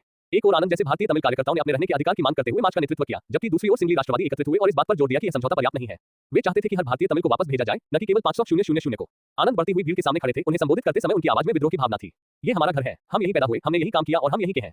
कोई भी समझौता इसे हमसे नहीं छीन सकता। भीड़ ने सहमति में जयकारे लगाए। उनकी आवाज कोलंबो की संकरी गलियों में गूंज रही थी। लेकिन कुछ ही ब्लॉक दूर एक अलग तरह की भीड़ जमा हो रही थी। सिंगली राष्ट्रवादी, हताश और क्रोधित एक साथ आए थे। उनके नारे उतने ही जोरदार और उतने ही जोश भरे थे। निमल नाम का एक युवा सिंगली व्यक्ति समूह के सामने खड़ा था। उसका चेहरा गुस्से से लाल था। वे हमारे देश पर कब्जा कर रहे हैं। सरकार हमें बेच रही है, उन्हें नागरिकता दे रही है जैसे कि यह कुछ भी नहीं है। हमें एक स्टैंड लेने की जरूरत है। दोनों ओर से नारे तेज होते गए तथा वातावरण में तनाव हर गुजरते मिनट के साथ बढ़ता गया। ऐसा लग रहा था कि कुछ खतरनाक घटित हो रहा है। ये नाजुक शांति किसी भी क्षण बिखर सकती है। कैंडी में वापस आकर महिंदा विरोध प्रदर्शन से घर लौटे, उनका दिल अभी भी हताशा से धड़क रहा था। उनकी पत्नी सीता ने दरवाजे पर उनका स्वागत किया, उनकी आंखें चिंता से भरी हुई थी। आप विरोध प्रदर्शन में गए थे, है ना? महिंदा ने सिर हिलाया, उसका चेहरा गंभीर था। मुझे ऐसा करना ही था सीता, हम उन्हें अपना देश हमसे छीनने नहीं दे सकते। सीता ने सिर हिलाते हुए आह भरी, ये तरीका नहीं है महिंदा, हम इसे गुस्से से हल नहीं कर सकते, तुम ये जानते हो। महिंदा का जबड़ा कस गया, उसकी आवाज ऊंची हो गई। हमारे पास क्या विकल्प है? वे उन्हें हमारी जमीन, हमारी नौकरियां दे रहे हैं, वे उन्हें नागरिक बना रहे हैं। सीता ने अपना हाथ उसकी बाह पर रखते हुए कहा, लेकिन वे भी यही रहते हैं, वे बाहरी नहीं हैं, वे भी हमारी तरह कई पीढ़ियों से यही रह रहे हैं। महिंदा ने पीछे हटते हुए कहा, उसकी हताशा उबल रही थी। वे हमारे जैसे नहीं हैं सीता, और अगर हम कुछ नहीं करेंगे तो वे हमारा सब कुछ छीन लेंगे। अपने पति को देखकर सीता की आंखें उदासी से भर आईं। उन्होंने वर्षों से उनके अंदर इस गुस्से को बढ़ते देखा था, जो उनके देश में व्याप्त विभाजनों से और बढ़ रहा था। लेकिन उसे डर था कि अगर इस गुस्से पर काबू नहीं पाया गया तो यह और अधिक पीड़ा का कारण बनेगा। विज्ञापन हटाकर अपने पढ़ने के अनुभव को बेहतर बनाएं। Ads by pub future. Ceylon में संकट पनप रहा था और उस दिशा में बढ़ रहा था जिससे रोहन भली भांति परिचित था। वह जानते थे कि शीघ्र ही गृह युद्ध छिड़ जाएगा, लेकिन विश्व सदैव एक सतत गतिशील चक्र में रहा है, जिसमें खतरे उभरते रहते हैं। यही कारण है कि जहां उनकी नजर इस मुद्दे पर है, वहीं वे इससे भी अधिक शक्तिशाली मुद्दे पर काम कर रहे हैं। रोहन अपनी पिछली दुनिया में हमेशा भारतीय सरकार के खतरे के प्रति निष्क्रिय दृष्टिकोण से असंतुष्ट रहता था। लेकिन अब जब उनके पास अवसर है और 1953 के भविष्य का ज्ञान है, तो वे ये सुनिश्चित करेंगे कि कोई भी भारत को फिर से पीछे न धकेल सके। रोहन अपने कार्यालय में महोगनी लकड़ी की लंबी मेज के सिरहाने बैठा था। उसकी आंखें अपने सबसे विश्वसनीय सलाहकारों और नेताओं के चेहरों पर टिकी थीं। उनके इर्द गिर्द न केवल उनके सबसे करीबी विश्वास पात्र, बल्कि भारत के सुरक्षा परिदृश्य के प्रमुख व्यक्ति भी मौजूद थे। के एन मेनन गृह मंत्री, राव रॉ के प्रमुख, आत्मा आईबी के निदेशक, के पी सिंह विदेश मंत्री और नीरज रोहन के निजी सलाहकार। इनमें से प्रत्येक व्यक्ति ने देश की रक्षा और खुफिया व्यवस्था को आकार देने में महत्वपूर्ण भूमिका निभाई थी। लेकिन आज वे यहाँ इससे भी अधिक महत्वपूर्ण विषय पर चर्चा करने के लिए आए थे, भारत के तेजी से बढ़ते औद्योगिक क्षेत्र की सुरक्षा के लिए एक विशेष बल का गठन। रोहन ने भविष्य के अपने ज्ञान से अपने दिमाग में पहले से ही इसकी आधारशिला रखी थी। वह अच्छी तरह जानते थे कि देश को क्या चाहिए, लेकिन दूसरों को समझाने के लिए उन्हें सावधानीपूर्वक स्पष्टीकरण की आवश्यकता होगी। Ads by pub future. उन्होंने चुप्पी तोड़ते हुए आगे झुककर कहा, सज्जनों, मैं जानता हूं कि आप में से हर कोई हमारे आसपास हो रही घटनाओं से थक चुका है, लेकिन इस देश के प्रति हमारा एक कर्तव्य है कि हम इसे हमेशा के लिए सुरक्षित रखें। एनएसजी के साथ हमने भविष्य की ओर एक कदम बढ़ाया है, लेकिन अब कुछ और करने का समय आ गया है। रोहन ने कुछ देर रुककर चारों ओर देखा और बोलना जारी रखा। भारत बढ़ रहा है, हमारे उद्योग, बिजली संयंत्र, हवाई अड्डे और रिफाइनरियां हमारी अर्थव्यवस्था का हृदय हैं और वे असुरक्षित हैं। हम केवल सेना या स्थानीय पुलिस के भरोसे उनकी सुरक्षा नहीं कर सकते, हमें कुछ और समर्पित बल की आवश्यकता है। इसलिए मैं केंद्रीय औद्योगिक सुरक्षा बल या सीआईएसएफ के गठन का प्रस्ताव कर रहा हूं। गृह मंत्री के एन मेनन तारांकन थोड़ा सीधे होकर बैठे, उनकी आंखें थोड़ी सिकुड़ गईं। एक विशेष बल, ये हमारे पास पहले से मौजूद अर्धसैनिक इकाइयों से कितना अलग होगा, सर? रोहन ने मेनन की ओर देखा। अगर उन्होंने अपना पक्ष स्पष्ट नहीं किया तो नौकरशाही के प्रतिरोध के कारण यह विचार धीमा पड़ सकता है। पुलिस और अर्धसैनिक बलों पर बहुत ज्यादा दबाव है, उनका ध्यान कानून और व्यवस्था पर है और हमारी सेना बाहरी खतरों से चिंतित है। लेकिन ये औद्योगिक स्थल हमारे बिजली संयंत्र, इस्पात कारखाने, बंदरगाह, तोड़फोड़, आतंकवाद और यहां तक कि आंतरिक अशांति के संपर्क में है। सीआईएसएफ केवल महत्वपूर्ण बुनियादी ढांचे की सुरक्षा पर ध्यान केंद्रित करेगी। मेज के दूसरे छोर पर बैठे नीरज ने कहा, यदि हम इनमें से किसी भी प्रमुख प्रतिष्ठान को खो देते हैं तो ये सिर्फ सुरक्षा उल्लंघन ही नहीं होगा, बल्कि इससे पूरी अर्थव्यवस्था ठप हो जाएगी। रॉ के प्रमुख राव आगे झुके, उनकी आवाज शांत किंतु गंभीर थी। प्रधानमंत्री जी, हमने पहले भी तोड़फोड़ के प्रयास देखे हैं, विदेशी खुफिया अभियानों से लेकर विद्रोही समूहों तक। हमारी तेल रिफाइनरियों में जांच हुई है और यहां तक कि न्यूक्लियर पावर प्लांट के पास भी कुछ घटनाएं हुई हैं। यह एक वास्तविक खतरा बनता जा रहा है। आईबी के प्रमुख आत्मा ने सहमति में सिर हिलाया। हमारी आंतरिक खुफिया जानकारी में भी इसी तरह के जोखिम दिखाई दे रहे हैं। हमने उन समूहों से संचार को इंटरसेप्ट किया है जो हमारी औद्योगिक रीढ़ को निशाना बनाने की योजना बना रहे हैं। पुलिस और सेना लगातार ऐसे खतरों से निपटने के लिए सुसज्जित नहीं है। वे बहुत बिखरे हुए हैं और अक्सर प्रतिक्रिया देने में बहुत देर कर देते हैं। रोहन ने अपने सामने रखी फाइल को उठाया और प्रत्येक व्यक्ति को एक एक प्रति थमा दी। मैंने यहाँ सीआईएसएफ की संरचना और कार्यक्षेत्र का मसौदा तैयार कर लिया है। ये सिर्फ एक और सुरक्षा बल नहीं है, यह एक बहुस्तरीय संगठन होगा जिसे भौतिक सुरक्षा से लेकर आपदा प्रबंधन और यहाँ तक कि खुफिया जानकारी साझा करने तक सब कुछ संभालने के लिए डिजाइन किया गया है। Ads by pub future. विदेश मंत्री के पी सिंह ने फाइल पलटते हुए भौहें चढ़ाई। उन्होंने कहा, आपने पहले ही पदानुक्रम का खाका तैयार कर लिया है। मैं देख रहा हूं कि सेक्टरों और जोनों के लिए एक योजना है।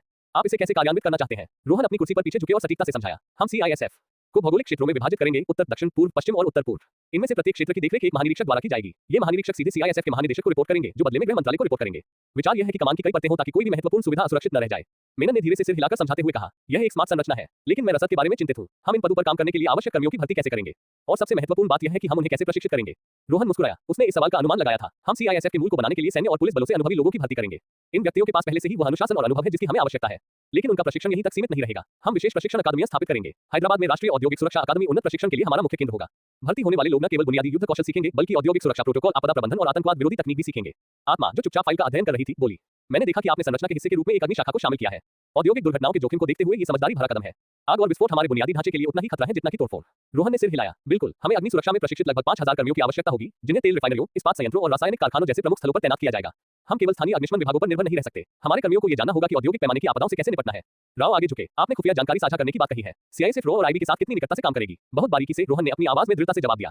तोड़फोड़ और आतंकी हमलों को रोकने के लिए सीआईएसएफ को वास्तविक समय की खुफिया जानकारी की आवश्यकता होगी। आपकी टीमें महत्वपूर्ण भूमिका निभाएंगी। सीआईएसएफ के पास एक खुफिया विभाग होगा जो किसी भी उभरते खतरे से आगे रहने के लिए आपकी दोनों एजेंसियों के साथ संपर्क बनाए रखेगा। हम प्रतिक्रियाशील होने का जोखिम नहीं उठा सकते, हमें सक्रिय होने की आवश्यकता है। नीरज ने अपनी फाइल से नजर उठाई, उसके चेहरे पर चिंता के भाव थे।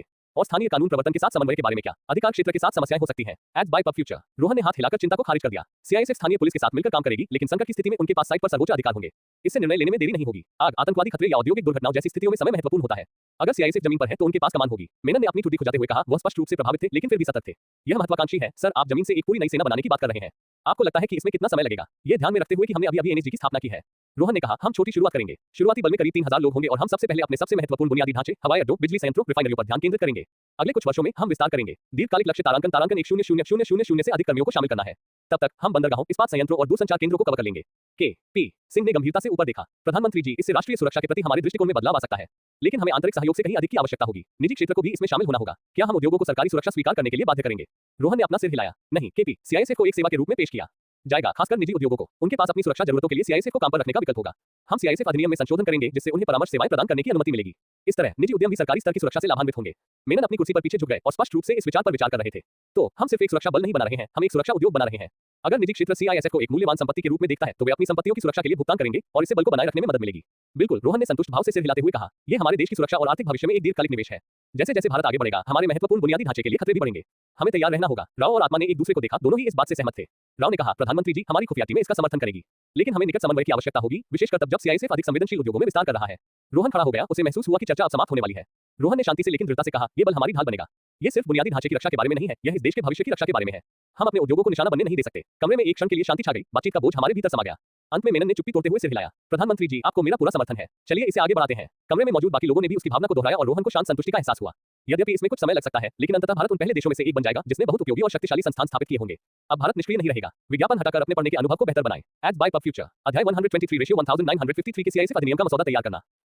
Ads by pub future. Rohan अपनी मेज पर बैठे थे। उनके सामने एक भारी फाइल थी जिसमें ऐसे कागजात भरे हुए थे जो आने वाले दशकों में भारत के सुरक्षा ढांचे को आकार देंगे। मेज के दूसरी ओर गृह मंत्री के एन मेनन दस्तावेज को पलट रहे थे और उनकी नजर प्रत्येक शब्द पर सावधानीपूर्वक पढ़ रही थी। 1953 के सीआईएसएफ अधिनियम का मसौदा कई महीनों से रोहन की प्राथमिकता थी और आज उस कार्य का अंतिम चरण पूरा होने वाला था। रॉ के प्रमुख राव गहरी सोच में डूबे हुए अपनी दोनों बाहें मोड़कर बैठे थे। उनके बगल में आईबी के निदेशक आत्मा और विदेश मंत्री के.पी. सिंह चुपचाप प्रतीक्षा कर रहे थे, जबकि मेनन कानूनी पाठ पढ़ रहे थे। नीरज खिड़की के पास हाथ जोड़े खड़ा था। कई घंटों के बाद अंततः मेनन ने ड्राफ्ट से नजरें उठाई। उनका माथा सिकुड़ गया, लेकिन उनकी आंखों में सम्मान की चमक थी। ये ठोस है, उन्होंने सरलता से कहा, लेकिन कुछ विवरण हैं जिन्हें हमें परिष्कृत करने की आवश्यकता है, इससे पहले कि हम इसे आगे बढ़ा सकें। रोहन आगे झुका, उसके हाथ मेज पर टिके हुए थे, उसका स्वर स्थिर लेकिन दृढ़ था। हमारे पास देरी के लिए समय नहीं है मेनन। मेनन ने तात्कालिकता को समझते हुए आह भरी। मैं सहमत हूं, यह अधिनियम सीआईएसएफ को बहुत अधिक अधिकार प्रदान करेगा। हम एक अर्धसैनिक बल की बात कर रहे हैं जिसका अधिकार क्षेत्र महत्वपूर्ण उद्योगों पर होगा। ये बहुत अधिक शक्ति है सर। संसद को इसका औचित्य देखना होगा, विशेष रूप से ये देखते हुए कि हम उन्हें नागरिक उद्योगों पर कितना नियंत्रण दे रहे हैं। रोहन ने सिर हिलाया, और वे इसे देखेंगे। इन उद्योगों को खुला छोड़ना हमारे लिए बहुत बड़ा जोखिम है। ये सिर्फ सुरक्षा के बारे में नहीं है, ये हमारी अर्थव्यवस्था के भविष्य के बारे में है। अगर एक भी रिफाइनरी या बिजली संयंत्र से समझौता किया जाता है तो ये हमारे बुनियादी ढांचे को तबाह कर सकता है। नीरज अभी भी खिड़की से बाहर देख रहे थे, बिना पीछे मुड़े बोले, मुख्य बात ये होगी कि इसे सरकारी अतिक्रमण के रूप में नहीं बल्कि आवश्यक सुरक्षा के रूप में प्रस्तुत किया जाए। हमें यह दिखाना होगा कि यह बल राज्य की दमनकारी शाखा के रूप में नहीं बल्कि ढाल के रूप में कार्य करने के लिए बनाया गया है। रोहन ने सिर हिलाकर नीरज की अंतर्दृष्टि की सराहना की। हम इसे बिल्कुल इसी तरह प्रस्तुत करेंगे। उन्होंने 1953 के सीआईएसएफ अधिनियम का मसौदा उठाया और प्रमुख प्रावधानों को जोर से पढ़ना शुरू किया, जबकि उनकी टीम ध्यानपूर्वक सुन रही थी। योजक चिन्ह योजक चिन्ह योजक चिन्ह। केंद्रीय औद्योगिक सुरक्षा बल अधिनियम 1953 का मसौदा। खंड 1 संक्षिप्त शीर्षक विस्तार और प्रारंभ। 1 इस अधिनियम का संक्षिप्त नाम केंद्रीय औद्योगिक सुरक्षा बल अधिनियम 1953 है। 2 इसका विस्तार संपूर्ण भारत पर है, जिसके अंतर्गत भारत संघ द्वारा नियंत्रित क्षेत्र भी है। 3 यह उस तारीख को प्रवृत्त होगा जिसे केंद्रीय सरकार राजपत्र में अधिसूचना द्वारा नियत करे। अनुभाग 2 परिभाषाएं। इस अधिनियम में जब तक कि संदर्भ से अन्यथा अपेक्षित न हो का औद्योगिक स्थापना से तात्पर्य राष्ट्रीय हितों के लिए महत्वपूर्ण किसी भी बुनियादी ढांचे की सुविधा से है, जिसमें निम्नलिखित शामिल है परंतु इन्हीं तक सीमित नहीं है। बिजली संयंत्र, तेल रिफाइनरियां, इस्पात संयंत्र, हवाई अड्डे और बंदरगाह। ख केंद्रीय औद्योगिक सुरक्षा बल सीआईएसएफ से तात्पर्य औद्योगिक प्रतिष्ठानों और अवसंरचना की सुरक्षा और संरक्षण के लिए इस अधिनियम के तहत स्थापित अर्धसैनिक बल से है। Ads by pub future. गृह महानिरीक्षक से तात्पर्य सीआईएसएफ के किसी सेक्टर या जोन का नेतृत्व करने के लिए नियुक्त अधिकारी से है। गृह महानिदेशक से तात्पर्य संपूर्ण सीआईएसएफ बल के प्रमुख से है, जिसे केंद्र सरकार द्वारा नियुक्त किया जाता है। धारा 3 केंद्रीय औद्योगिक सुरक्षा बल का गठन। 1 केंद्रीय सरकार द्वारा औद्योगिक प्रतिष्ठानों, अवसंरचना और किसी अन्य परिसर की बेहतर सुरक्षा और संरक्षा के लिए केंद्रीय औद्योगिक सुरक्षा बल के रूप में ज्ञात एक बल का गठन और रखरखाव किया जाएगा, जैसा कि केंद्रीय सरकार द्वारा निर्धारित किया जा सकता है। 2 सीआईएसएफ में अधिकारियों और कार्मिकों की उतनी संख्या होगी जितनी केंद्रीय सरकार औद्योगिक और सामरिक प्रतिष्ठानों की सुरक्षा आवश्यकताओं को ध्यान में रखते हुए समय समय पर निर्धारित करेगी। 3 सीआईएसएफ को सेक्टरों के आधार पर डिवीजनों में संगठित किया जाएगा, उत्तरी, दक्षिणी, पूर्वी, पश्चिमी, उत्तर पूर्वी और हवाई अड्डा सेक्टर, जिनमें से प्रत्येक का नेतृत्व एक महानिरीक्षक करेंगे। अनुभाग 4 नियंत्रण और पर्यवेक्षण। 1 सीआईएसएफ गृह मंत्रालय भारत सरकार के प्रशासनिक नियंत्रण के अधीन होगा। 2 सीआईएसएफ के महानिदेशक सीधे गृह मंत्रालय को रिपोर्ट करेंगे और बल की समग्र कमान, पर्यवेक्षण और कार्यप्रणाली के लिए जिम्मेदार होंगे। धारा 5 बल की शक्तियां। 1 इस अधिनियम के अधीन अपने कर्तव्यों का पालन करते समय सीआईएसएफ के सदस्यों को किसी भी लागू कानून के अधीन पुलिस अधिकारी की सभी शक्तियां, विशेषाधिकार और संरक्षण प्राप्त होंगे। 2 सीआईएसएफ को औद्योगिक प्रतिष्ठानों की सुरक्षा के लिए उपाय करने, आंतरिक सुरक्षा घटनाओं का प्रबंधन करने, तोड़फोड़ को रोकने तथा ऐसे प्रतिष्ठानों के लिए खतरों को बेअसर करने के लिए आवश्यक कार्रवाई करने का अधिकार होगा। 3 बल को केंद्रीय सरकार द्वारा निर्दिष्ट किसी भी औद्योगिक या अवसंरचना संस्थापन पर निरीक्षण करने, निगरानी स्थापित करने और सुरक्षा घटनाओं पर प्रतिक्रिया करने का अधिकार होगा। Ads by pub future. धारा 6 प्रशिक्षण और भर्ती। 1 केंद्र सरकार के आईएसएफ के लिए अधिकारियों और कार्मिकों की भर्ती और प्रशिक्षण के प्रयोजनार्थ हैदराबाद में राष्ट्रीय औद्योगिक सुरक्षा अकादमी NISA सहित प्रशिक्षण केंद्र स्थापित करेगी। 2 सीआईएसएफ सैन्य और पुलिस बलों से सेवानिवृत्त सैनिकों की भर्ती को प्राथमिकता देगा, जिन्हें औद्योगिक सुरक्षा, अग्नि सुरक्षा और आतंकवाद विरोधी अभियानों के लिए अतिरिक्त प्रशिक्षण दिया जाएगा। धारा 7 अन्य एजेंसियों के साथ सहयोग। 1 सीआईएसएफ प्रतिष्ठानों को सुरक्षित करने और संभावित खतरों पर खुफिया जानकारी साझा करने के लिए अनुसंधान और विश्लेषण विंग, खुफिया ब्यूरो IB और स्थानीय कानून प्रवर्तन के साथ निकट समन्वय में काम करेगा। 2 के ISF को उन निजी उद्योगों के साथ संपर्क करने का अधिकार होगा जो परामर्श सेवाओं के लिए बल को नियुक्त करने का विकल्प चुनते हैं, जिससे कि ISF की पहुंच गैर सरकारी क्षेत्रों तक विस्तारित हो सकेगी, जैसा कि केंद्र सरकार आवश्यक समझे। धारा 8 अग्नि एवं आपदा प्रबंधन के लिए विशेष प्रावधान। 1 सीआईएसएफ एक अग्निशमन विंग बनाए रखेगा जिसमें प्रशिक्षित कार्मिक होंगे जिन्हें विशेष रूप से औद्योगिक दुर्घटनाओं, आग और अन्य खतरों का प्रबंधन और शमन करने के लिए नियुक्त किया जाएगा, जो राष्ट्रीय बुनियादी ढांचे के लिए खतरा पैदा करते हैं।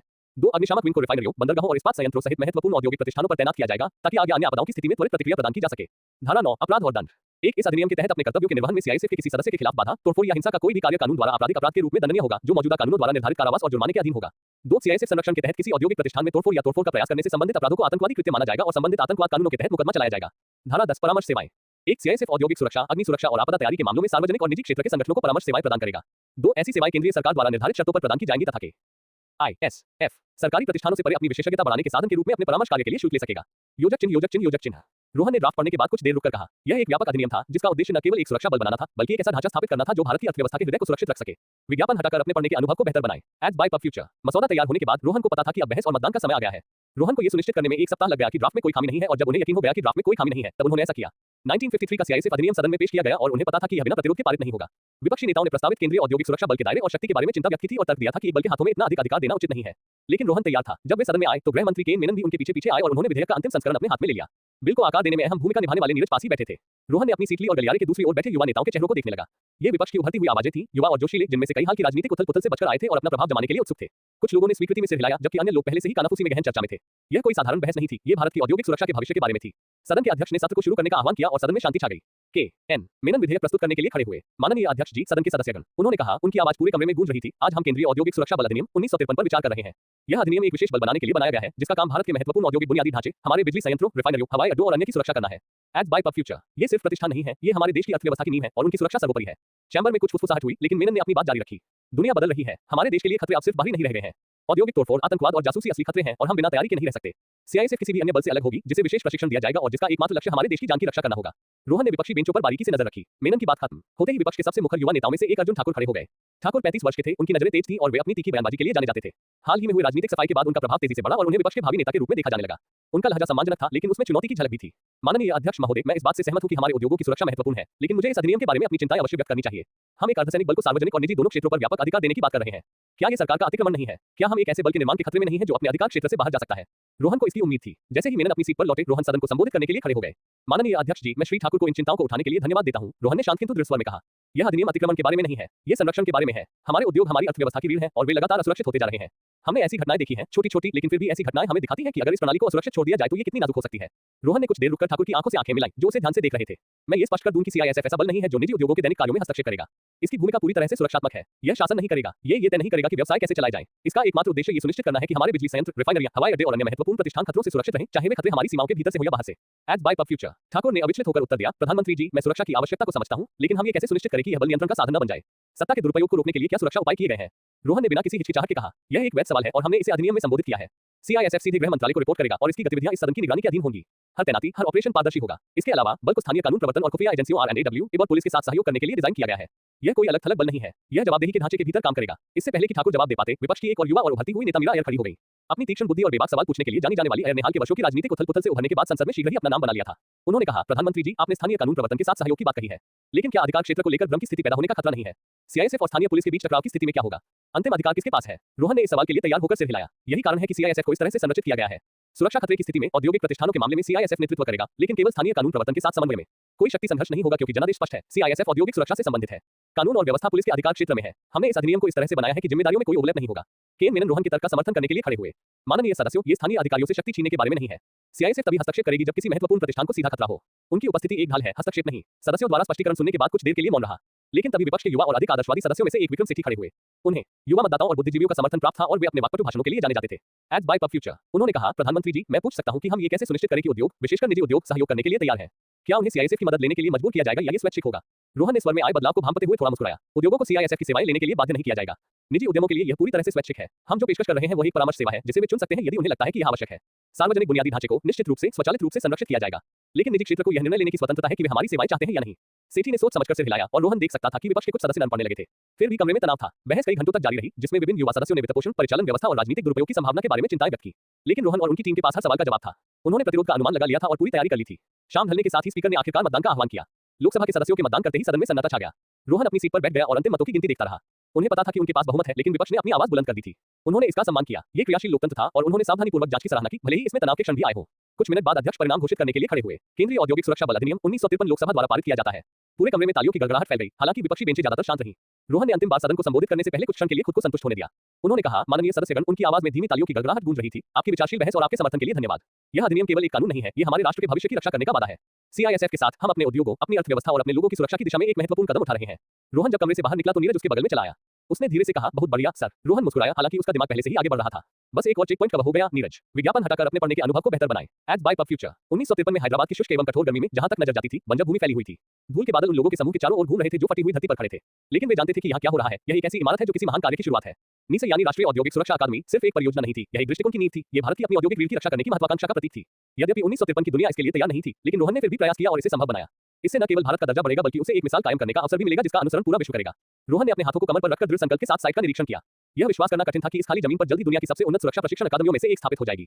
उनके बगल में गृह मंत्री के एन मेनन मंद मुस्कान के साथ खड़े थे। हालांकि पहले तो वह इस विचार से सहमत नहीं थे, लेकिन समय और प्रयासों के साथ रोहन को अचानक इसका महत्व समझ में आ गया। बेशक गृह मंत्रालय के अधीन ऐसे शक्तिशाली संगठन के होने से वह निश्चित रूप से बहुत खुश होंगे। नीरज ने एक नोटबुक निकाली और इंजीनियरों से बात करते हुए अपने विचार लिखे। एकमात्र व्यक्ति जो खुश नहीं है वह है वह। नेता तो सिर्फ आदेश देते हैं, लेकिन यह उनके जैसे लोग ही हैं जो अपने आदेश को वास्तविकता बनाने के लिए दिन रात काम करते हैं। लेकिन मौके पर असली टास्क मास्टर तो आईपीएस अधिकारी विक्रम प्रताप थे, जो पूरे उपक्रम की देखरेख कर रहे थे, हर ब्लूप्रिंट की सावधानीपूर्वक जांच कर रहे थे और एक सपने को वास्तविकता में बदलने के लिए आवश्यक कदमों की गणना कर रहे थे।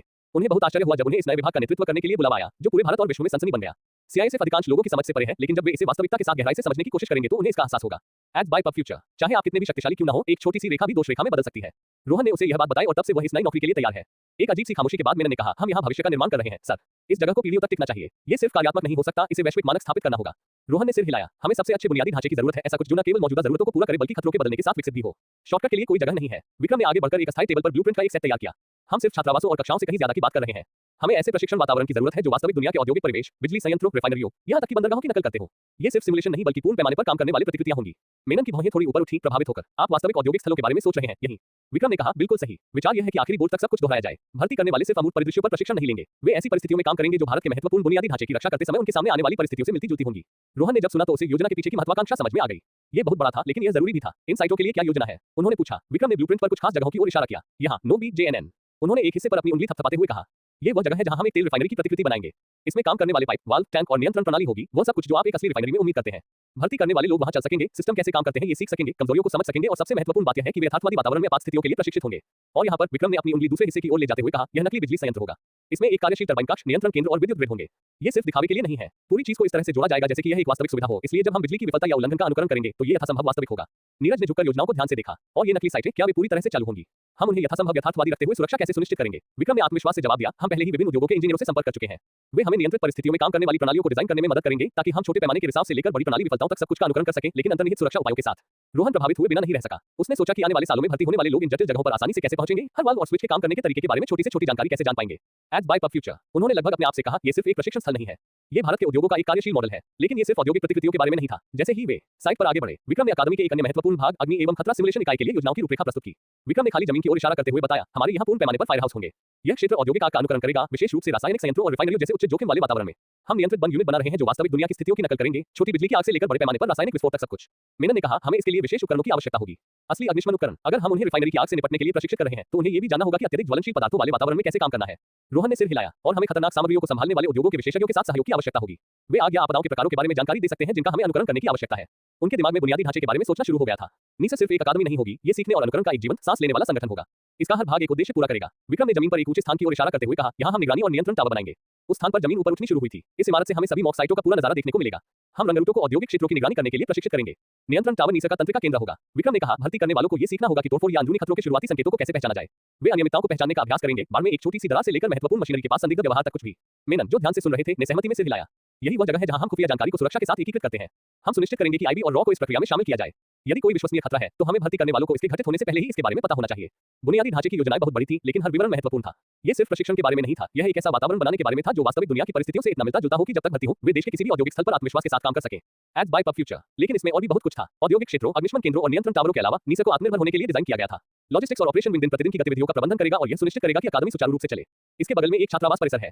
भर्ती किए गए लोगों और कर्मचारियों के लिए आवास की योजना बनाई गई थी। छात्रावास सरल लेकिन आरामदायक होंगे, जिन्हें लंबे समय तक रहने के लिए डिजाइन किया गया है। हम मनोरंजन सुविधाओं का भी निर्माण कर रहे हैं, विक्रम ने कहा जब वे रंगरूटों के आवास के लिए निर्धारित क्षेत्र की ओर बढ़ रहे थे। हम चाहते हैं कि वे शारीरिक रूप से स्वस्थ रहें, इसलिए वहां जिम, रनिंग ट्रैक और बाधा कोर्स होंगे। और तकनीक के बारे में क्या? रोहन ने हमेशा आगे की ओर देखते हुए पूछा। हम कैसे सुनिश्चित करें कि यह अकादमी अप टू डेट रहे? विक्रम ने मुस्कुराते हुए कहा, यह अगला बड़ा हिस्सा है। हम यही एक प्रौद्योगिकी केंद्र बना रहे हैं। उन्होंने ब्लूप्रिंट पर एक अन्य स्थान की ओर इशारा किया। इसमें सबसे उन्नत सुरक्षा उपकरण, एन्क्रिप्टेड संचार उपकरण होंगे। जैसे जैसे नवीनतम तकनीक विकसित होगी, हम उसका परीक्षण और एकीकरण करेंगे। रोहन की आंखें चमक उठी। ये जगह दुनिया के लिए एक आदर्श बनेगी। अगर हम ये सही तरीके से करेंगे तो दूसरे देश अपने उद्योगों की सुरक्षा के लिए हमारी ओर देखेंगे। वे सभी एक क्षण के लिए खड़े रहे, धूल भरी जमीन को देखते हुए, कल्पना करते हुए कि यह क्या बन जाएगी। यह महज एक अकादमी नहीं थी, ये शिक्षा का एक किला था, एक ऐसा स्थान जहां भारत की सबसे महत्वपूर्ण बुनियादी ढांचे के भावी तैयार किए जाएंगे। बेशक इसमें चुनौतियां भी थी, निर्माण में देरी और बजट का खर्च पहले लग रहा था, और अधिक उन्नत उपकरणों के लिए स्वीकृति प्राप्त करना हमेशा आसान नहीं था। नीरज लगभग प्रतिदिन इंजीनियरों और सरकारी अधिकारियों से फोन पर बात कर रहे थे और मुद्दों को बातचीत कर रहे थे। शेर पर के दबाव बना रहे थे। निर्माण स्थल पर सूर्य डूबते समय नीरज ने कहा, हम ये काम पूरा कर लेंगे। इसमें थोड़ा समय लग सकता है, लेकिन हमें जो चाहिए वो मिल जाएगा। 1953 के अंत तक डीजल का ढांचा मजबूत होने लगा था। औद्योगिक प्रतिक्रिया विभिन्न चरणों में पूर्ण हो चुकी थी। आर्मी एवं खतरा प्रशिक्षण चालू हो चुकी थी। निगरानी टॉवर की आधारशिला रखी जा चुकी थी तथा प्रौद्योगिकी केंद्र को उपकरणों की पहली खेप मिलनी शुरू हो गई थी। एनआईसी जल्दी भारत का गौरव बन जाएगा, एक विश्व स्तरीय अकादमी जो दुनिया भर में औद्योगिक सुरक्षा प्रशिक्षण के लिए मान स्थापित करेगी। विज्ञापन हटाकर अपने बढ़ने के अनुभव को बेहतर बनाए। Ads web future. अगर आपको इसके आगे के एपिसोड चाहिए है तो आपको हमारे टेलीग्राम ग्रुप की मेंबरशिप लेनी होगी। टेलीग्राम ग्रुप की लिंक डिस्क्रिप्शन में मिल जाएगी आपको ये, पर हम कॉपीराइट और बाकी कारण से अपलोड नहीं कर सकते हैं आगे के एपिसोड अपलोड। धन्यवाद अपने हमें इतना सपोर्ट किया उसके लिए।